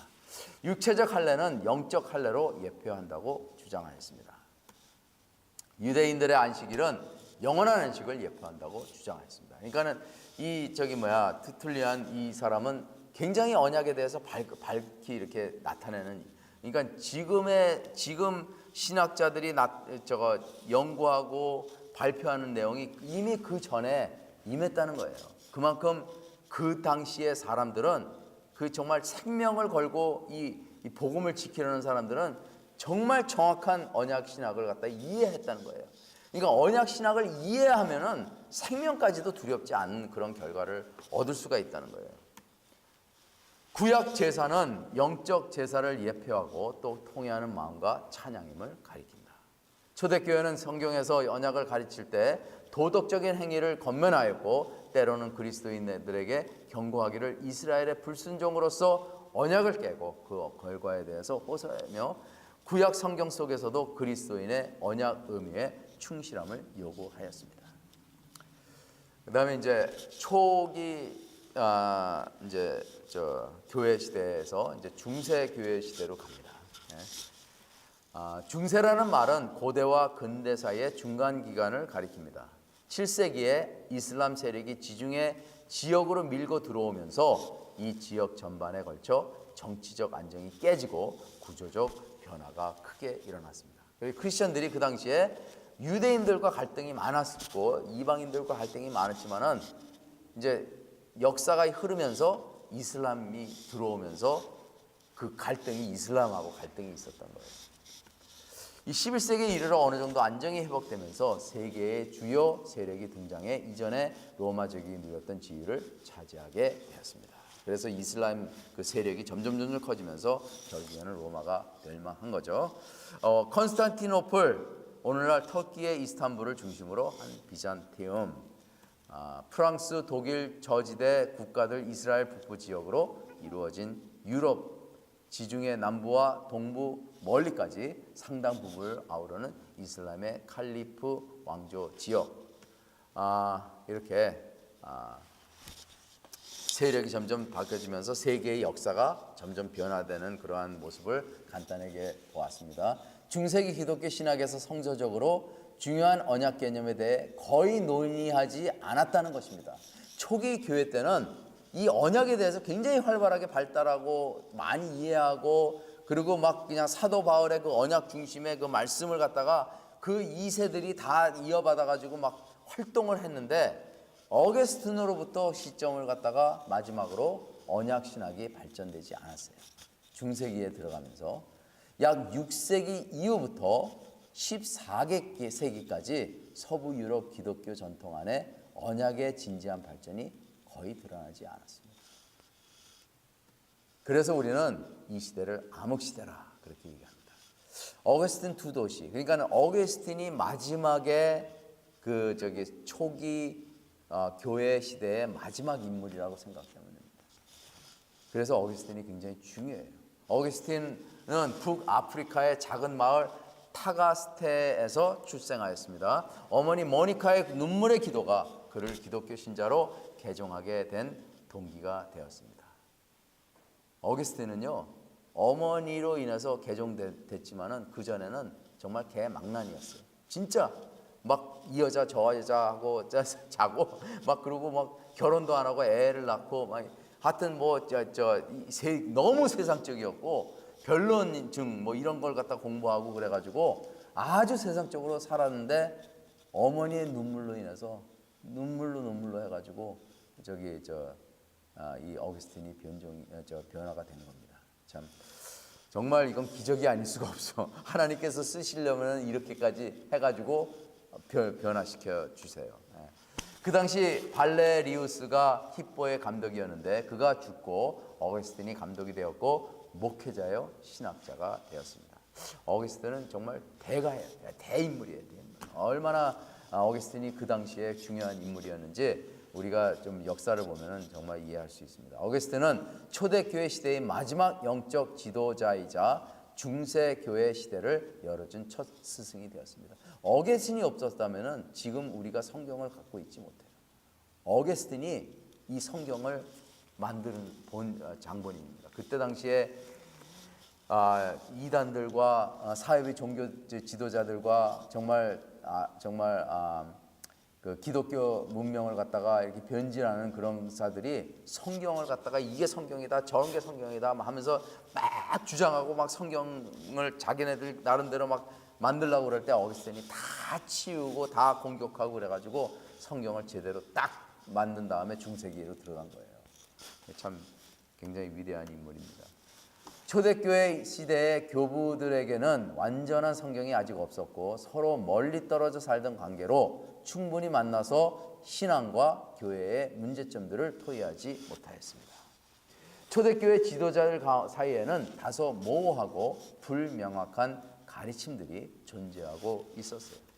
어거스틴 시대에 이르러 대부분의 이단 문제는 정리되었고 초대교회에서 거론된 전체적인 신앙의 체계가 세워졌으며 그에 의해서 초기 기독교 신앙의 기틀이 마련되었습니다. 어거스틴의 저술 중에서 언약 신학의 뿌리를 가장 잘 표현한 것은 아마 그의 작품 하나님의 도성 City of God을 들 수 있을 것입니다. 읽어봤어요, 우리? 읽어봤어요? 두 도성? 우리 최인우 전도사님 읽어봤어요? 페이퍼를 낸 적이 있어요? 기억하지 않았나? 좀 어려워요, 읽기가. 좀 어려워요, 진짜. 내가 좀 읽어봤는데 정말 어렵더라고요. 이 책은 대도시인 로마가 파괴되고 로마 제국이 멸망해 가던 때에 AD 410년 두 개의 도시 곧 하나님의 도시와 이 세상의 도시인 세속 도시의 관계를 중심 주제로 다루었습니다. 그러니까 로마가 주장하는 우리는 대제국이다 이렇게 얘기하는데 그 안에 점점 자라는 하나님의 나라, 하나님의 도시를 설명하는 거예요. 기독교인의 삶이 복잡하고 특히 정치적인 면에서 뒤얽히게 되는 것은 이 두 도시의 사이의 갈등에서 연유된 것입니다. 어거스틴은 하나님의 도성 안의 내용에서 언약이라는 용어는 쓰지 않았지만 그의 글의 내용 안에 그는 새 언약의 개념을 분명히 이해하였고 하나님의 도성이 하나님의 나라로 이해되었으며 교회 안에까지도 사탄의 세력이 임하는 현실적인 영적인 싸움에 대해서 표현한 것입니다. 결국 뭐예요? 나라도 두 나라가 있고 교회 안에도 두 세력이 있는 거예요. 그죠? 교회 안에 사탄의 세력이 있고 그리고 하나님의 세력이 있는 거예요. 공존하는 거예요. 공존. 그러면서 교회가 생깁니다. 그러니까는 우리가 교회 안에라고 그래가지고 뭐 다 하나님의 나라냐 이거 아니에요. 저 교회 안에서도 이러한 세력들이 존재하고 있다는 겁니다. 그래서 하나님을 잘 못 믿고 이 믿음이 점점 줄어들고 그러면은 어떤 세력이 점점 커져요? 사탄의 세력이 점점 커져요. 그래서 교회는 초점을 잃으면은요, 교회가 깨지기 쉽습니다. 갈라지기 쉽고 깨지기 쉽고 그러니까 정말 교회를 세우려면 정신 똑바로 차리고 성령 충만하고 기도 안에서 세워야 돼요. 성도들이 은혜를 받아야 돼요. 말씀으로 은혜를 받고 언약의 백성임을 갖다가 깨우쳐야 돼요. 그래야지 사탄이 틈을 타지 못합니다. 그렇지 않으면 사탄은 언제든지 그 쇠약된 부분을 통해서 치고 들어오고 그리고 갈라지고 사람들의 그 마음을 유혹해가지고 선동자로 만들고 그리고 교회를 문란하게 만듭니다. 자꾸만 카톡이 잠깐만 오네. 오케이. 토마스 아퀴나스, 저 중세 때 유일하게 토마스 아퀴나스라는 신학자가 있었습니다. 토마스 아퀴나스는 이탈리아의 로카 세카성에서 아퀴노 렌 덜프 백작의 막내 아들로 태어났습니다. 다시 말해서 부자였어요. 그는 많은 책을 썼고 그의 가장 유명한 저서는 수마 디올로지아 신학대전으로 알려진 책입니다. 하지만 그의 책 안에서도 언약에 대해서는 다른 내용이 없어요. 그래서 이 중세 시대 때는 우리가 암흑 시대라고 한 것은 결국에는 성경 말씀을 받았지만은 그리고 언약의 개념을 그들이 받았지만은 결국 그것을 갖다가 발전을 시키지 못했어요. 그리고 그것을 오히려 잃어갔어요. 그리고 잃어갔고 그리고 암흑 시대에 들어간 거예요. 종교의 암흑 시대, 영적으로 쇠퇴된 데. 그렇죠? 그래서 이제 종교 개혁 교회가 이제 나옵니다. 종교 개혁 1500년도 15세기 때 나오게 됩니다. 기독교 신학은 중세기를 거치며 커다란 발전과 변화를 이루었습니다. 서구 교회 내에서 교회의 믿음 체계와 도덕성과 구조를 좀 더 성서적인 근거로 되돌리려고 애쓴 결과로 개혁의 시대가 열려졌습니다. 중세기대 때 굉장히 어둠의 세력이라는 게 왜 어둠의 세계라는 게 세대라는 게 왜 그러냐? 하나님의 말씀이 존재하지 않으니까는 약하게 존재하니까는 많은 사람들이 고통 속에 있었던 거예요. 외롭고 힘들고 먹고 전쟁은 많이 일어나고 문란하고 나라들은 어지럽고 백성들은 불안하고 막 이런 삶 속에서 그들은 살아왔습니다. 기독교의 역사를 볼 때 당시의 기독교는 유럽 안에 완전히 갇혀 있었고 영적으로 암흑의 시대였고 타락의 극치를 임했습니다.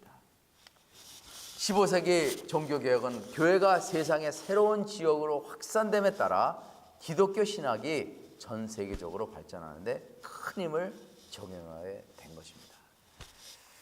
하나님이 역사적으로 가장 어려운 어둠의 세력, 암흑의 세대까지 오게끔 놔둔 거예요. 그러니까 뭐라 그랬어요? 빛의 역할은 컴컴하면 컬컬할수록 빛의 역할은 더 강하죠. 그죠? 그러니까는 아주 어두운 바닥까지 칠 때까지 하나님은 기다리신 거예요. 그래가지고 1500년도에 이제 개혁이 일어나면서 사람들의 마음이 변하고 그리고 영적인 부흥이 일어나고 막 이렇게 된 거죠. 처음에는 종교개혁은 유럽 내에서 프로테스탄트 교회들을 형성하는 결과를 낳았으며 뒤이어 동일 지역 내에서 카톨릭 신교회와 교회의 쇄신과 개혁을 불러일으켰습니다. 중세교회가 왜 타락되었냐? 캐톨릭 교회 때문에 그렇죠. 그죠? 캐톨릭 교회 때문에. 캐톨릭 교회는 뭐 믿음으로 교회에서 받아들이는 게 아니라 무조건 나라의 법을 이용해 가지고 모든 사람이 다 그 나라 사람이면 다 캐톨릭이야. 그렇게 된 거예요. 그래서 타락이 없을 수가 없어요. 그리고 종교 지도자들은 다 정치에 개입함으로 인해 가지고 황제를 뒤에서 조종하고 나라 지도자들을 조종해 가지고 교회가 원하는 대로 나라를 갖다가 다스렸다. 이제 그래서 이제 미국에서 이제 separation of church가 딱 나와요. 정치하고 교회하고 완전히 분리돼야 된다. 이러한 가운데 캐톨릭 교회의 핍박과 개신교도와의 갈등이 점점 심해졌습니다. 종교개혁이 남긴 중요한 업적은 먼저 교회 안에서 성경의 최고 권위를 선포하는 일과 그 실천을 위해서 가장 최우선으로 예배를 회복한 일이었습니다. 다시 말해서 기독교 캐톨릭 철치는 교황을 갖다 신격화하고 그리고 나라하고 정치하고 종교가 같이 합함으로써 교회가 완전히 타락되고 부패되고 그리고 건물만 멋있게 졌지 그 안에 내용들은 다 썩어 뭉그러질 때 그때 개신교들이 치고 올라온 거예요. 말씀으로 치고 올라온 거예요. 캐톨릭 교회 그 신자들도 말씀을 봐요. 말씀을 해석하고 자기 나름대로 말씀을 보는데 자기네들이 그렇게 행동을 함으로써 말씀을 뭐라 그래요? 합의한 거예요. 왜냐하면 그런 내용이 있으면 자기네들은 그걸 갖다 다시 풀어가지고 그걸 내고 그래가지고 합리화시키고 그러면서 교회가 점점 타락되고 그 교회를 다니는 성도들은 더 타락이 되고 더 문란해지고 하나님을 믿는 사람들이 점점 줄어들었다는 거죠. 종교 개혁자들은 성경의 교훈에만 의존하여 성도들을 양육하고자 예배의 중심을 강해 설교로 바꾸고 성도들의 경건한 삶을 교화시켰습니다. 그때서부터 강해 설교가 나온 거예요. 그때서부터. 그래서 개혁 신학자들은 사실 강해 설교가 굉장히 중요합니다. 말씀을 그대로 그냥 보는 거예요. 말씀을 말씀대로 보고 말씀을 말씀대로 선포하는 것이 언약 신학자들의 말씀의 선포입니다. 그래서 주제 설교하는 사람도 있잖아요. 주제 설교. 그러니까 타픽을 가지고 성경에서 다 뽑아가지고 그 타픽을 중심으로 말씀을 하는 분도 있는데 여기서 종교 개혁자들은 강요 설교를 해요. 그냥 말씀을 그냥 있는 그대로 말씀 하나하나 읽으면서 풀이해주고 그리고 적용하고 이러한 것을 해가지고 저도 강해 설교를 주로 합니다. 주제 설교 거의 안 해요. 강해 설교예요. 그래야지 하나님이 나를 통해서 성도들에게 말씀을 전할 수 있는 거지. 주제 설교는요, 내가 하는 거예요. 내가 만든 거예요. 그래가지고 내가 성경을 갖다가 풀이해가지고 이 주제에 맞게끔 끼우는 거예요. 근데 제대로 끼워야 되는데 보통 사람들이 제대로 끼우지 못해. 자기가 뜻하는 바, 자기가 성도들에게 헌금을 많이 내라 그러면 해가지고 헌금 많이 내게 하겠고 오시고 막 그 말씀 이게 하나님 말씀이다 이렇게 하는데 사실 그것도 중요하지만은 이제 강해 설교는 그냥 말씀 그대로 하기 때문에 거기에 있는 탑픽을 그대로 그냥 하면 되는 거니까는 내가 원하는 것이든 안 원하는 것이든 그 말씀 안에서 그 진리를 찾고 그 진리 안에서 우리가 어떻게 살아야 될까 그걸 찾기 때문에 강해 설교가 중요하다 그렇게 말하고 싶습니다.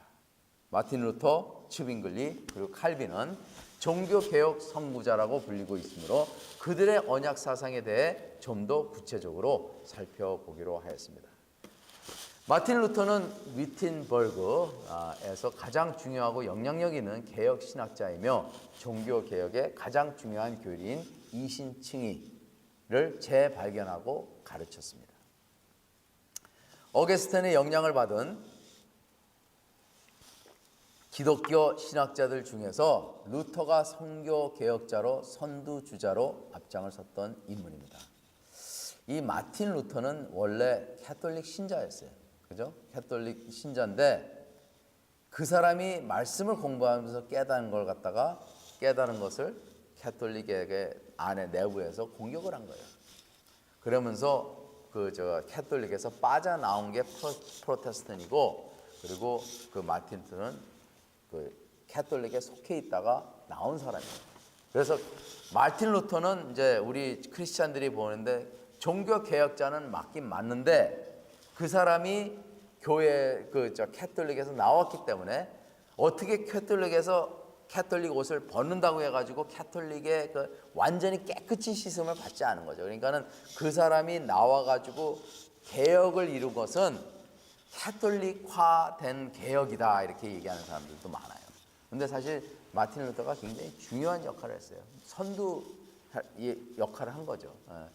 그래가지고 근데 이제 칼빈은 캐톨릭에 속하지도 않았고 완전히 프로테스탄으로 마틴 루터의 2세 깨끗한 마음으로 그 신학을 갖다 개발했기 때문에 칼빈이 굉장히 중요한 역할을 한 거예요. 역사적으로는 칼빈이 사실 진짜 개혁을 이룬 사람은 칼빈이에요. 칼빈. 마틴 루터는 개혁의 선동자로 유명했지만은 사실 개혁으로 인해 가지고 말씀을 가리키고 말씀을 정확히 해석을 한 인물은 칼빈이에요. 칼빈. 그래서 우리는 장로교회는 칼빈 신학을 바탕으로 우리가 장로교회가 세워졌고, 한국에도 합동 장로교회가 가장 세력이 제일 세요. 가장 많아요. 왜냐하면 말씀 중심으로 교회를 세우니까 중요한 거예요. 율법과 복음은 루터의 주석과 설교의 필수적인 도구였습니다. 1535년 갈라디아서 강의에서 그는 오직 이신칭의만이 이해되어야 하고 적용되어야 한다고 강조했습니다. 율법은 활동을 요구하기 때문에 이를 능동적인 의라고 불렀고, 하지만 믿음은 하나님의 복음 말씀에 있으며 예수 그리스도의 의로 인해 거저받는 것이며 이것은 하나님의 선물이라고 하였고, 이신칭의는 수동적인 의라고 불렀습니다. 그러니까는 말틴이 본 거는 이신칭의는 내가 한 거는 아니에요. 하나님께서 하신 거예요. 내가 받은 거예요, 하나님한테. 그리고 행위는 능동적이다, 이렇게 이제 얘기한 거죠. 종교 개혁 시대 때 언약 사상을 처음으로 주장한 신학자는 츠빙글리였습니다. 츠빙글리가 언약 신학을 강조하기 시작한 거예요. 츠빙글리는 언약을 신자의 헌신으로 보았습니다. 그는 언약을 통일적이며 은혜적이며 포용적이며 단체적이라고 하였습니다. 그의 리퓨테이션의 책에서 그러므로 그리스도를 신뢰하는 우리는 같은 언약 안에 있습니다. 따라서 하나님은 아브라함의 하나님인 것처럼 우리의 하나님이시고 우리는 이스라엘과 같이 그의 백성입니다, 라고 하였습니다. 그러니까 언약을 제대로 이해한 거죠. 아브라함과 다윗의 가족은 순수한 은혜 가운데 언약에 속한 것처럼 하나님의 선물인 믿음으로 말미암아 성령의 인도함으로 예정된 자들이 영원한 언약을 받을 것임을 강조하였습니다. 1525년에 츠빙글리는 세례의 표를 받은 사람은 하나님께서 그에게 하시는 말씀을 듣고 신성한 교훈들을 의지하며 그를 위한 삶을 사는 사람들을 가리킨다라고 썼습니다. 구약과 신약을 한 분의 구세주로 이끄는 하나의 언약으로 통일시켰습니다. 이것은 우리가 이미 배운 것들입니다. 근데 그러한 것들이 츠빙글리가 신약으로 이렇게 낸 걸 갖다가 바탕으로 해가지고 발전된 거예요. 성령은 언약 안에서 택함 받은 자들이 하나님과 믿음으로 교제하는 가운데 그 길을 인도하십니다. 츠빙글리의 제자 하인리치 블링거, 이 사람이 사실 츠빙글리는 언약에 대해서 얘기는 했지만은 그걸 아주 정확히 발전시킨 거는 블링거예요. 그것은 하나이며 영원한 약속 혹은 하나님의 언약으로 인해서 언약 사상이 빛나게 다듬어졌습니다.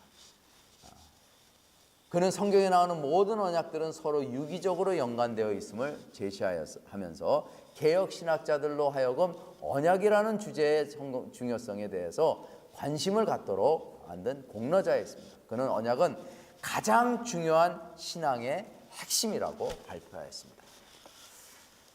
언약은 하나님의 선물이요 은총이라는 단순한 사항만 츠빙글리가 강조하였다면 블링거는 언약의 본질에 있어서 쌍무적인 성격, 다시 말해서 바이레러럴 네이처를 새롭게 주관하며 하고 인간의 완전한 책임 의식과 참여가 필수적이라는 점을 확연히 드러내었습니다.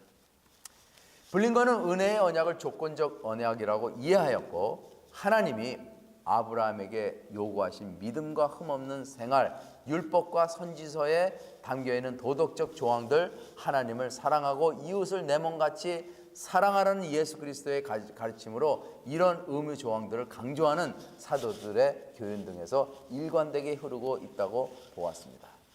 여기서 우리가 본 것 같이 그래서 옛날 사람들은 이 행위를 굉장히 강조했어요.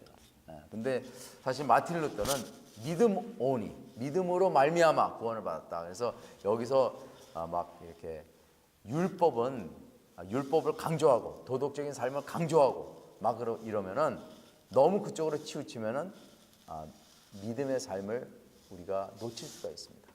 우리는 행위가 필요는 하지만은 강요하면 안 됩니다. 믿음을 가지고 우리가 언약의 백성이 되면은 하나님께서 은혜 안에서 우리가 우러나와서 봉사도 하고 우러나와서 믿음으로 활동하고 하나님의 말씀을 순종하면서 우리가 순종하면서 그것을 구원 얻으려는 조건보다도 하나님 안에서 은혜 받아서 하나님의 그 은혜를 보답하고 하나님의 은혜가 우리가 귀해서 하나님 안에서 하나님의 기업에 동참하는 그러한 입장에서 우리가 이런 모든 것을 행하는 거지 구원을 받으려고 내가 하나님한테 칭찬 받으려고 물론 칭찬합니다. 그렇지만 뭔가를 조건적으로 해가지고 우리가 크리스천 생활을 하면 안 된다는 겁니다. 네, 그죠? 자, 이제 칼빈주의로 들어갑니다. 거의 많이 끝났어요. 존 칼빈의 인생에 대해서 우리 잠깐 나눌게요. 존 칼빈이 어렸을 때 마틴 루터는 이미 개혁 신학을 갖다 공부한 그때예요. 그러니까 어렸을 때예요. 그러니까는 칼빈은 2세예요. 2세. 개혁 혁명으로 인해서 프로테스탄트 그 교회가 나오면서 마틴 루터는 1세고 존 칼빈은 2세입니다. 아주 어린 시절부터 종교개혁을 체계화한 개신교 신학자가 되려 했거나 로마 카톨릭을 대항하여 싸우는 프로테스탄트 목사가 되려고 했던 사람은 아니었다. 그는 어렸을 때부터 전혀 그런 거에 의미를 두지 않았어요. 그의 아버지 제라코 코뱅은 네 아들 중에 어려서부터 공부를 잘하고 영특한 둘째 아들이 법학 공부를 해서 변호사나 학자가 되기를 원했습니다. 굉장히 똑똑했나 봐요, 칼빈이 훌륭한 학자의 자질을 갖추게 된 것은 부모들의 열성과 인쇄술의 발달로 좋은 책들이 복음되었기 때문입니다. 여기서 굉장히 중요한 거예요. 왜 중세 교회가 타락되고 암흑의 시대라고 얘기를 했는가?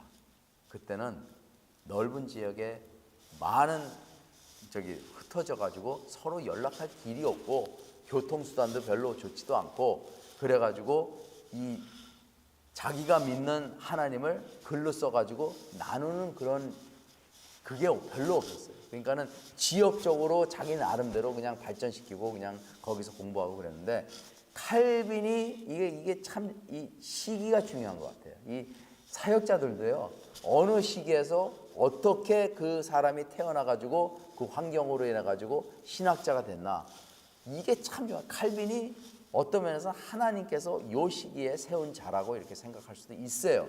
바울도 로마 시대에 세워가지고 복음을 전하기에 참 좋은 그런 시대에 살았기 때문에 복음이 전파된 것이고 칼빈도 그때 당시에 인쇄술이 발달됐어요. 그러니까 칼빈은 항상 보면은 교회에서 설교하고 집에 와서 글 쓰고 그랬어요. 글쓰기 좋아하고 책 읽기 좋아하고 이 학자예요, 학자. 칼빈은. 그런데 그 글 쓴 걸 갖다가 다 인쇄해가지고 베스트셀러가 된 거예요. 빨리 퍼지고 막 그 글이 막 그냥 너무 파퓰러 되니까는 칼빈은 자기가 쓴 기독교 강요를 발전시키고 또 발전시키고 계속해서 일생 동안 발전을 시켜가지고 몇 번을 거쳐서 인쇄해가지고 사람들을 가리키고 그걸 또 읽는 사람들은 완전히 개종돼가지고 개혁을 일으키고 그래가지고 그 칼빈이 그때 당시에 그 글 쓴 내용을 갖다가 읽는 사람들이 다 변화되고 막 그런 거예요. 물론 칼빈은 로컬 철치에서 설교하고 또 칼빈은 설교도 잘 못했나 봐. 쫓겨났어요 거기서. 교회에서 쫓겨나서 칼빈이 교회에서 쫓겨났다니까. 그래서 어떤 때는 우리 사역자들 보면은 교회에서 쫓겨나요. 근데 쫓겨난 것이 내만 잘못이 아니에요. 근데 이제 무조건 우리는 좀 이렇게 색안경 끼고 보고 저 사람 쫓겨났다 그러면 저 사람이 나쁘다 이렇게 지적하는데 그렇지 않다 그러는 거죠. 칼빈도 쫓겨났어요. 칼빈은 하나 아버지의 뜻대로 1528년에서 1532년까지 파리의 남쪽에 있던 오글레앙과 브르주에서 법학을 공부했습니다. 1533년 11월 1일에 니콜라 콥이 파리 대학 인문학부 취임 연설에서 루터의 개혁 사상을 선포하자 그의 절친한 친구였던 칼빈도 체포자 명단에 오르게 되었고 그는 파리를 떠나야만 했습니다. 그러니까 자기 친구 때문에 이 사람도 걸린 거야. 법학을 공부하고 자기 나름대로 인생의 꿈이 있었는데 자기 친구가 예수님 믿고 자기도 거기에 듣고 호기심으로 여길 갔는데 그 사람이 루터의 개혁 사상을 선포했고 그리고 그것이 그때 당시에 불법이었기 때문에 거기 있는 사람들이 다 체포자 명단에 오른 게 된 거예요. 그래가지고 도망간 거예요. 파리를 떠난 거야. 그래가지고 그때 하나님은 칼빈은 개종이 된 거예요. 개종. 칼빈은 이때를 가리켜 갑작스러운 회심이라고 말했습니다. 이때 바로 칼빈은 하나님을 제대로 본 겁니다. 1534년 칼빈은 프랑스 남부 알굴렘에서 개신교 신앙을 변호하고 바른 신앙을 제시하려는 목적으로 여러 책을 참고하여 기독교 강요를 저술하고 다음에 바젤에서 마무리하여 마침내 1536년에 출판하게 되었습니다.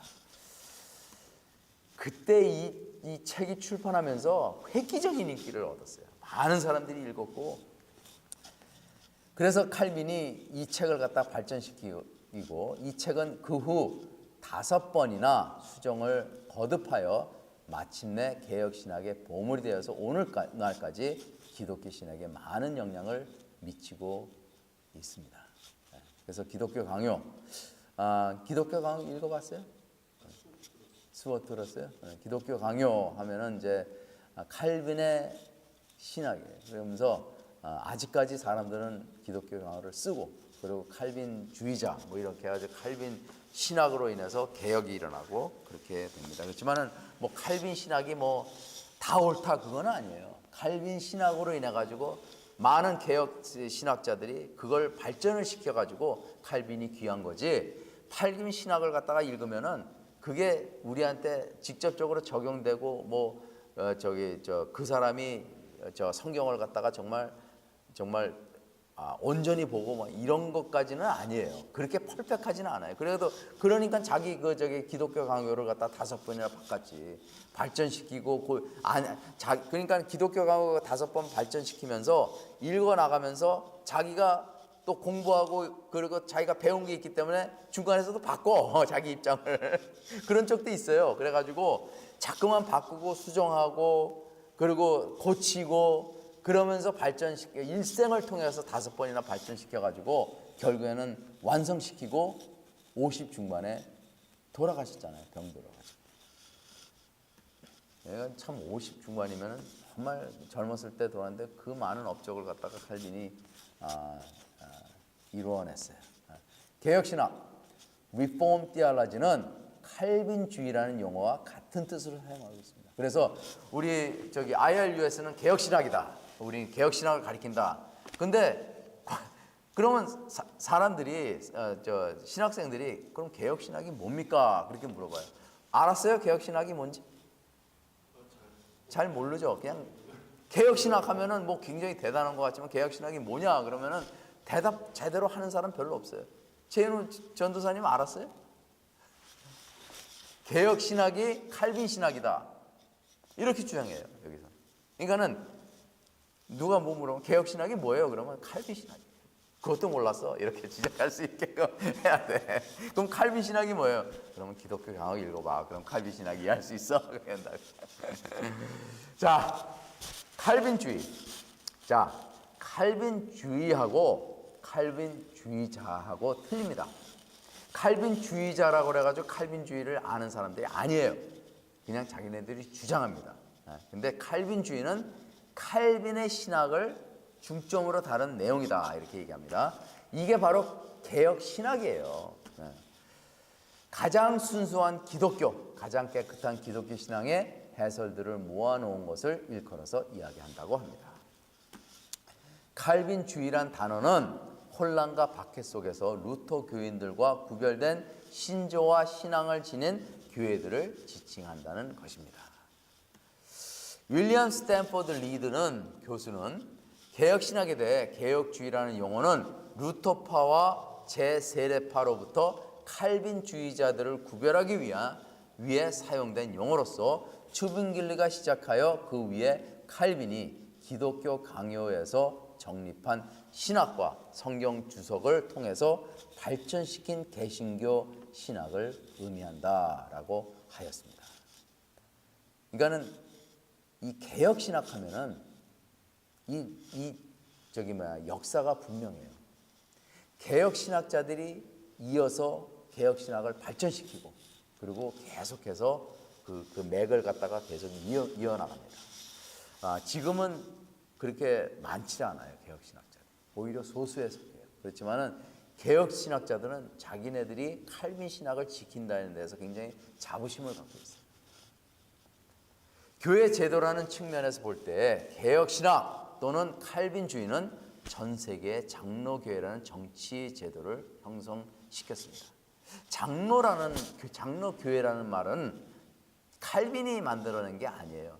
칼빈 신학을 바탕으로 해서 존 낙스가 장로교회를 세운 거예요. 그래서 장로의 아버지는 존 낙스입니다. 그렇지만은 개혁 신학의 아버지는 칼빈입니다. 칼빈 신학에서 가르치는 5대 교리 알아요, 혹시? 알아요? 튤립이죠. 튤립. 인간의 전적인 부패, total depravity, 무조건적인 선택, unconditional election, 제한 속죄, limited atonement, 불가항력적 은혜, irresistible grace, 성도들의 견인, perseverance of the saints를 필수적이고 본질적인 신앙 조항으로 받아들였습니다. 이 칼빈의 5교리는 튤립으로 잘 알려져 있습니다. 이 튤립은 칼빈이 주장한 내용은 아니에요.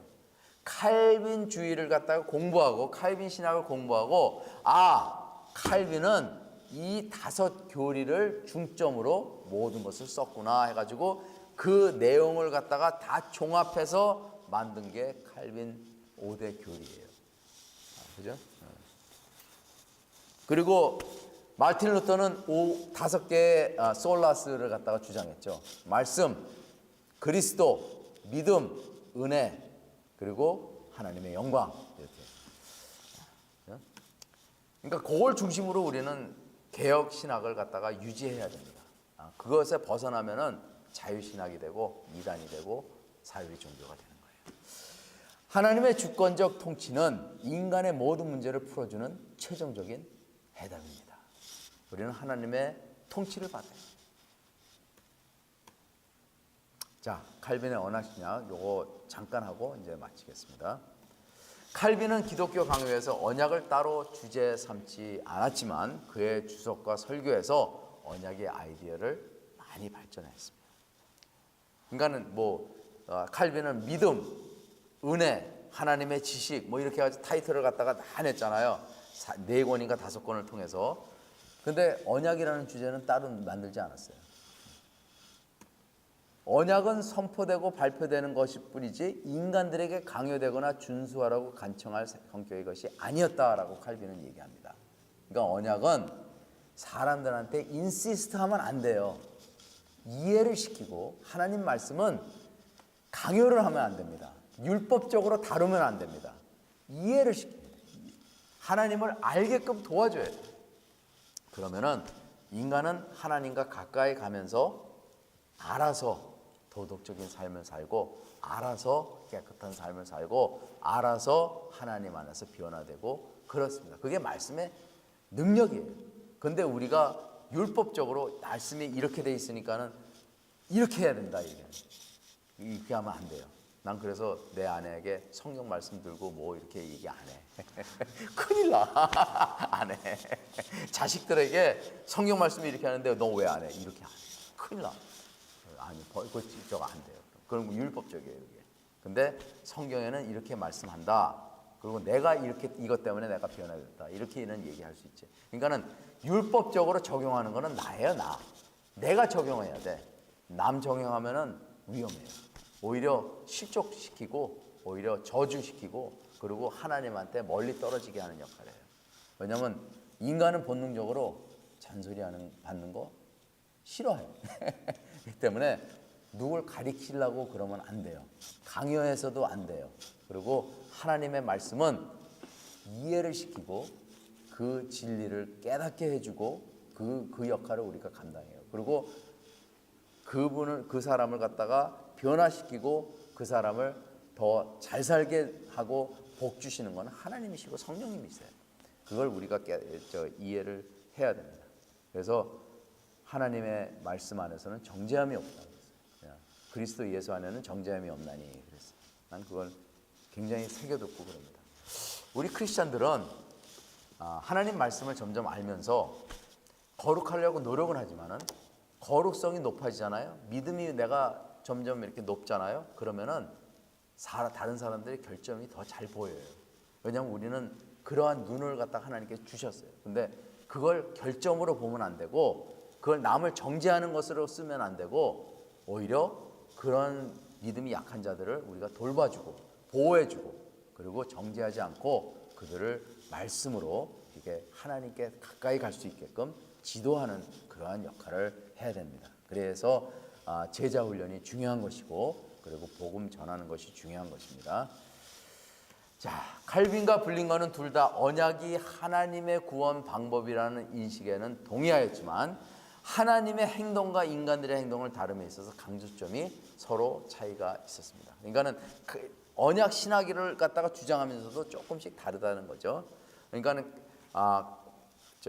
스빙글리와 블링거는 조금 좀 시야가 좁은 면에서 언약을 주장했고, 칼빈은 대대적으로 시야가 넓은 그러한 성경 전체적에서 칼빈은 주장했다는 것입니다. 그래서 칼빈은 언약 신학의 아버지고 개혁 신학의 아버지며, 칼빈은 개혁의 원동력이 되는 그러한 말씀을 주었다. 그렇게 얘기합니다.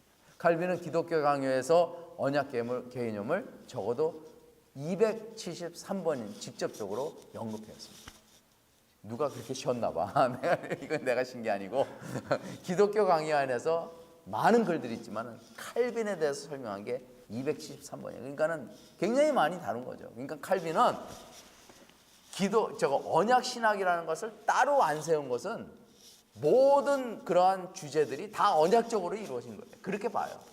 사도 바울도 마찬가지예요. 언약이라는 내용을 갖다가 따로 하지 않고 사도 바울의 모든 편지 내용과 모든 서신 내용들은 다 언약적으로 썼어요. 언약이 아닌 것이 없어요. 그래서 사도 바울의 말씀을 가지고 설교를 하면 언약적으로 말씀이 나올 수밖에 없어요. 그러니까 특히 우리 학생들은 언약 신학에 대해서 배우잖아요. 배우니까는 이제는 언약이 뭐라는 걸 아니까 말씀을 딱 가지고 이제 말씀을 전할 때 언약이란 개념이 분명히 아니까는 그걸 가지고 전할 수가 있는 거죠. 자신 있게 전할 수가 있는 거죠. 자, 릴백은 칼빈에 대해서 책을 쓴 사람입니다. 칼빈의 언약 사상의 핵심은 하나님의 결속 개념이라고 하였습니다. 이 결속은 자신을 그의 피조물과 연결하는 하나님 자신의 행위이다. 그렇죠? 하나님은 우리에게 사랑을 베푸시고 그리고 우리와 언약을 맺기를 원하시는 분이시고 맺었습니다. 그 주요 인물이 누구예요? 예수 그리스도예요. 칼빈은 말하기를 죄사함은 우리에게 교회와 하나님 나라 안으로 들어가는 것 첫 관문입니다. 이것 없이는 우리에게 하나님과의 언약이나 결속은 없다. 인간은 언약하면은 하나님과의 관계를 얘기하는 것이고, 그리고 죄사함이 없이는 언약을 맺을 수가 없다. 그죠? 그러니까는 하나님이 이스라엘 백성을 언약을 깨는 장본이라고 하는 것은 결국은 그들의 죄 때문에 언약이 깨진 거예요.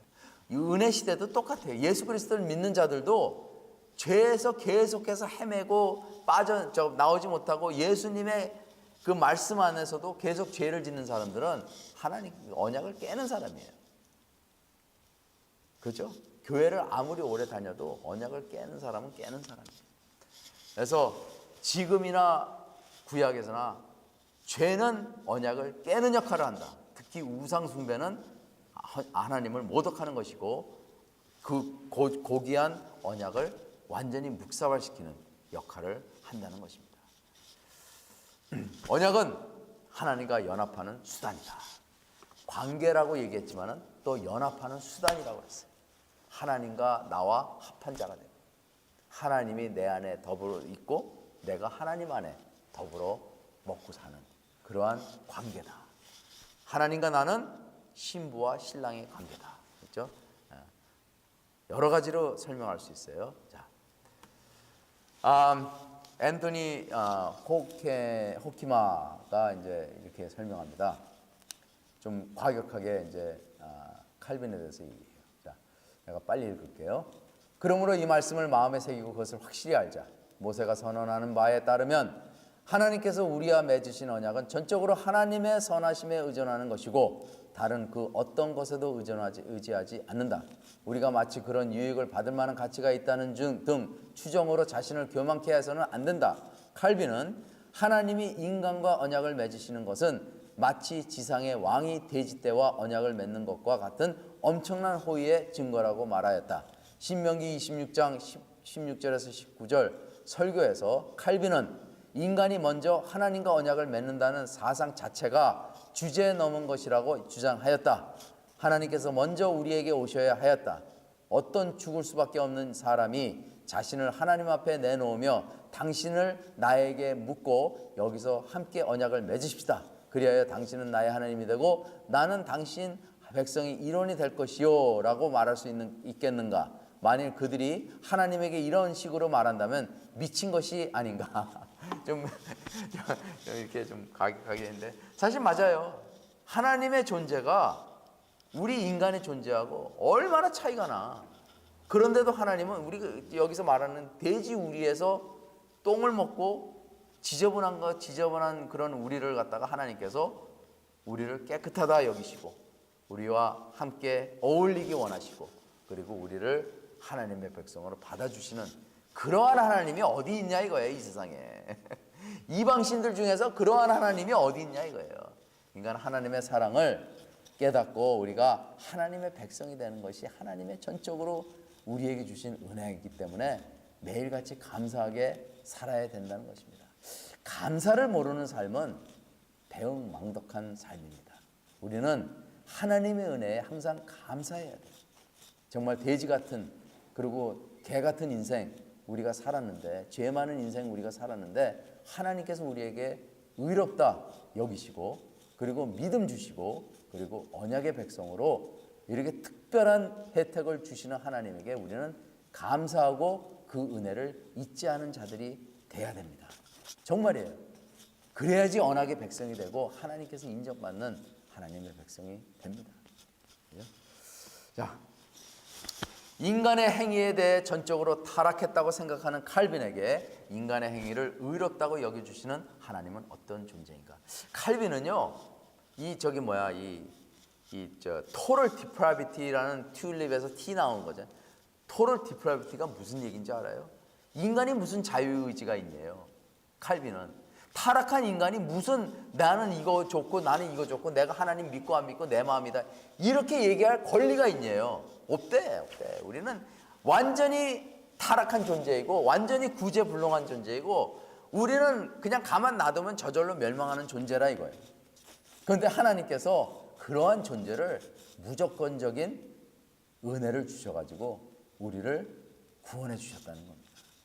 이 얼마나 행복이야. 이게 우리가 하나님 믿게 된다는 것은 정말 축복입니다. 이걸 갖다가 좀 시시하게 생각하고 정말 아무렇지도 않게 생각하면은 그건 하나님한테 죄 짓는 거예요. 은혜로 아는 사람들이 복을 받습니다. 우리는 매일같이 은혜를 먹는 사람들입니다.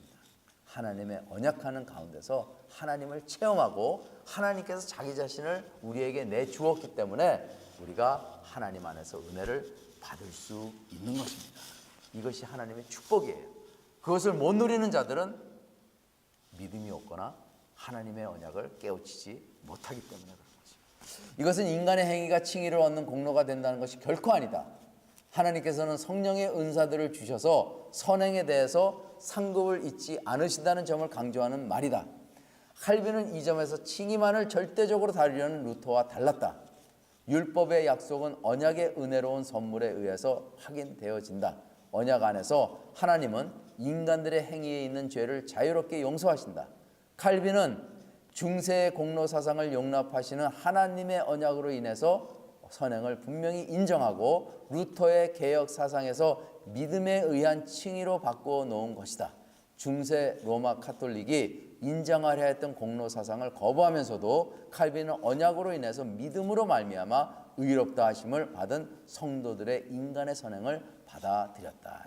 이게 김재성 교수의 개혁신학 강맥에서 칼빈은 이것을 주장한다. 그러면서 칼빈의 그 신학이 어떻게 해서 루터의 신학과 구별되는지 그런 거에 대해서 이야기를 합니다. 그러니까는 루터는 아직도 그 로마 카톨릭의 때가 아직도 묻어 있는 상태에서 개혁한 사람이에요. 근데 칼빈은 완전히 로마 카톨릭을 벗어나 가지고 완전히 개혁자로 그리고 완전히 하나님 안에서 새로운 새 언약자로 임하고 그것을 갖다가 하나님의 백성들에게 가르쳤다. 그래서 칼빈을 우리가 칼빈의 신학을 우리가 배우고 그리고 그 신학을 갖다가 우리가 존경하는 것입니다. 그렇다고 칼빈만 배우면은 잘못된 길을 걸어갈 수 있어요. 왜냐하면 칼빈은 그러한 공을 세우고 그 시대 때 굉장히 중요한 역할을 했지만 그 후에 많은 신학자들이 칼빈의 신학을 갖다가 고칠 건 고치고 또 개종할 건 개종하고 그리고 새롭게 만들 건 새롭게 해가지고 언약 신학이 그때부터 굉장히 빠른 속도로 발전됐어요. 그래가지고 우리는 그 역사 속에서 나온 그 해석들을 갖다가 언약 신학적으로 만든 해석들을 갖다가 우리는 공부하고 깨닫고 그 시대에 왜 그런 신학이 필요했는지 우리가 깨닫고 역사적으로 이해를 해야 돼요. 그리고 지금 시대는 어떠한 언약 신학이 필요한가? 말씀을 어떻게 이해를 해야 되는가? 왜냐하면 새로워요. 말씀은 같지만은 시대에 따라서 말씀 해석은 다를 수가 있다는 거예요. 그죠? 칼빈은 그의 구원론에서 언약을 광범위하게 사용했다. 그는 언약이 구원의 근원이고 원천이며 구원의 소망은 언약에 기초하고 있다라고 주장한다. 언약이 그만큼 중요해요. 칼빈도 믿음에 대해서 나와요. 기독교 가면 믿음에 대해서 쫙 나와. 근데 칼빈이 전체적으로 하는 것은 언약을 크게 보고 그리고 구원이다. 구원을 이루게 하는 원천이다. 그렇게 얘기합니다. 그만큼 언약신학은 중요합니다. 내가 언약신학을 가리켜서 그런 게 아니고 언약신학이 이해하면은 굉장히 중요하다는 것을 우리가 깨달을 수 있어요. 그것이 우리가 구원의 삶을 살 수 있게 하는 툴이고 그리고 우리에게 원동력을 주는 역할을 한다는 것입니다. 피터 릴백은 기독교 강요에서 쓰인 언약 신학적인 언어를 추출하여서 칼빈의 언약 사상을 그리스도 안의 구원론 설명에 인용하였습니다. 자 마지막이에요. 요거 쫙 읽고 오늘 수업 마칩니다. 칼빈에 나타나는 언약과 그리스도의 긴밀한 관계에서 언약은 그리스도를 포함할 뿐 아니라 그리스도 언약의 기초이다. 구언약과 신언약 두 약속 모두 그리스도를 그 기초로 하고 있다. 신언약이 처음부터 존재했던 것이기 때문에 구언약은 기독교적이다. 그래서 구약 선조들은 그리스도를 가지고 있었다. 율법은 그리스도를 포함한다. 구언약의 목적은 그리스도의 영생이다. 언약계, 구약의 예식, 그리고 구약의 점진적 계시는 모두 그리스도를 가리킨다. 그리스도가 땅에 오신 것은 구언약과 연속성을 가지고 있는 신언약을 안내하는 행위다. 구세주가 오심으로써 구언약을 무효화하지 않는다. 그리스도는 구언약을 갱신하고 계속 지속시킨다. 그리스도는 구언약을 새롭게 영원하게 만드는 것이다. 구언약을 성취하고 확인함으로 그리스도는 영원하고 절대 멸하지 않는 언약을 가져오신 것이다. 그리스도의 구속적 사역은 언약과 완전히 접목되었다. 따라서 그리스도는 중재자, 후원자, 구속자, 그리고 언약의 유언자이시다. 그리스도의 부활, 중보, 제사장직, 그리고 왕국은 모두 언약과 관련되어 있다. 칼빈의 주석은 여러 부분에서 그리스도와 언약을 함께 묶었다. 믿음, 아들됨, 하나님과 그리스도의 연합, 선행, 성례와 같은 영역에 나타나는 구속에 적용해서 칼빈은 언약 관계를 보았다라고 설명했습니다. 그러니까 오늘 말씀 이 칼빈 신학에 대해서 전체적으로 칼빈이 무엇을 믿는지 이 글에서 우리가 볼 수가 있어요. 그리고 그동안 우리가 배운 것이 칼빈이 왜 이렇게 주장하고 칼빈이 왜 이것을 갖다가 강력하게 선포하며 기독교경의 이러한 내용의 말씀이 전체적으로 다 포함되어 있게 하는가. 그만큼 언약신학이 중요하고 우리에게 이 언약신학이 구원을 이루는 지름길이다 이렇게 얘기할 수도 있어요. 왜냐하면 언약을 모르고 성도가 구원을 받을 수 있냐 없냐? 있어요. 믿음만 가지고 구원을 받을 수 있습니까? 있어요. 그렇지만은 언약을 알므로 인해 가지고 하나님 말씀을 우리가 접할 때 언약적으로 보면은 이해가 빠르고 믿음에 대해서 좀 더 우리가 친밀하게 느끼고 그리고 하나님과의 관계를 갖다가 우리가 더 가까이 가면서 우리가 왜 다윗이 그렇게 믿었는지, 왜 성경 말씀 안에 나오는 사도들이 이렇게 믿었는지 이해가 됨으로 인해 가지고 우리 삶을 그걸 적용화시키고 이러한 모습에서 구원을 이루게 하는 그러한 지름 역할을 한다는 거예요. 그래서 이 언약이 중요하다는 겁니다. 그렇죠? 네, 그래서 오늘은 여기까지. 다음 주에 마지막 수업이 있습니다. 다음 주는 이 언약을 갖다가 반대하는 신학들을 갖다가 얘기하면서 우리가 세대주의에 대해서 얘기했죠. 다음 주에는 여러분들이 이 접하는 그러한 신학자들이 왜 잘못되는지 그거에 대해서 좀 설명을 하고자 합니다. 그래서 우리들에게 잘못 신학을 갖다가 이렇게 신학을 내용을 갖다가 주는 그러한 정말 이익되지 않는 그러한 사상들이 어떠한 사상들이 있는지 주위에, 그리고 어떻게 우리가 그들로부터 보호를 받고 언약 신학이 우리에게 어떠한 유익점을 주고 그리고 하나님 말씀에서 우리가 벗어나지 않게 지켜주는지 거기에 대해서 다음 주에 설명.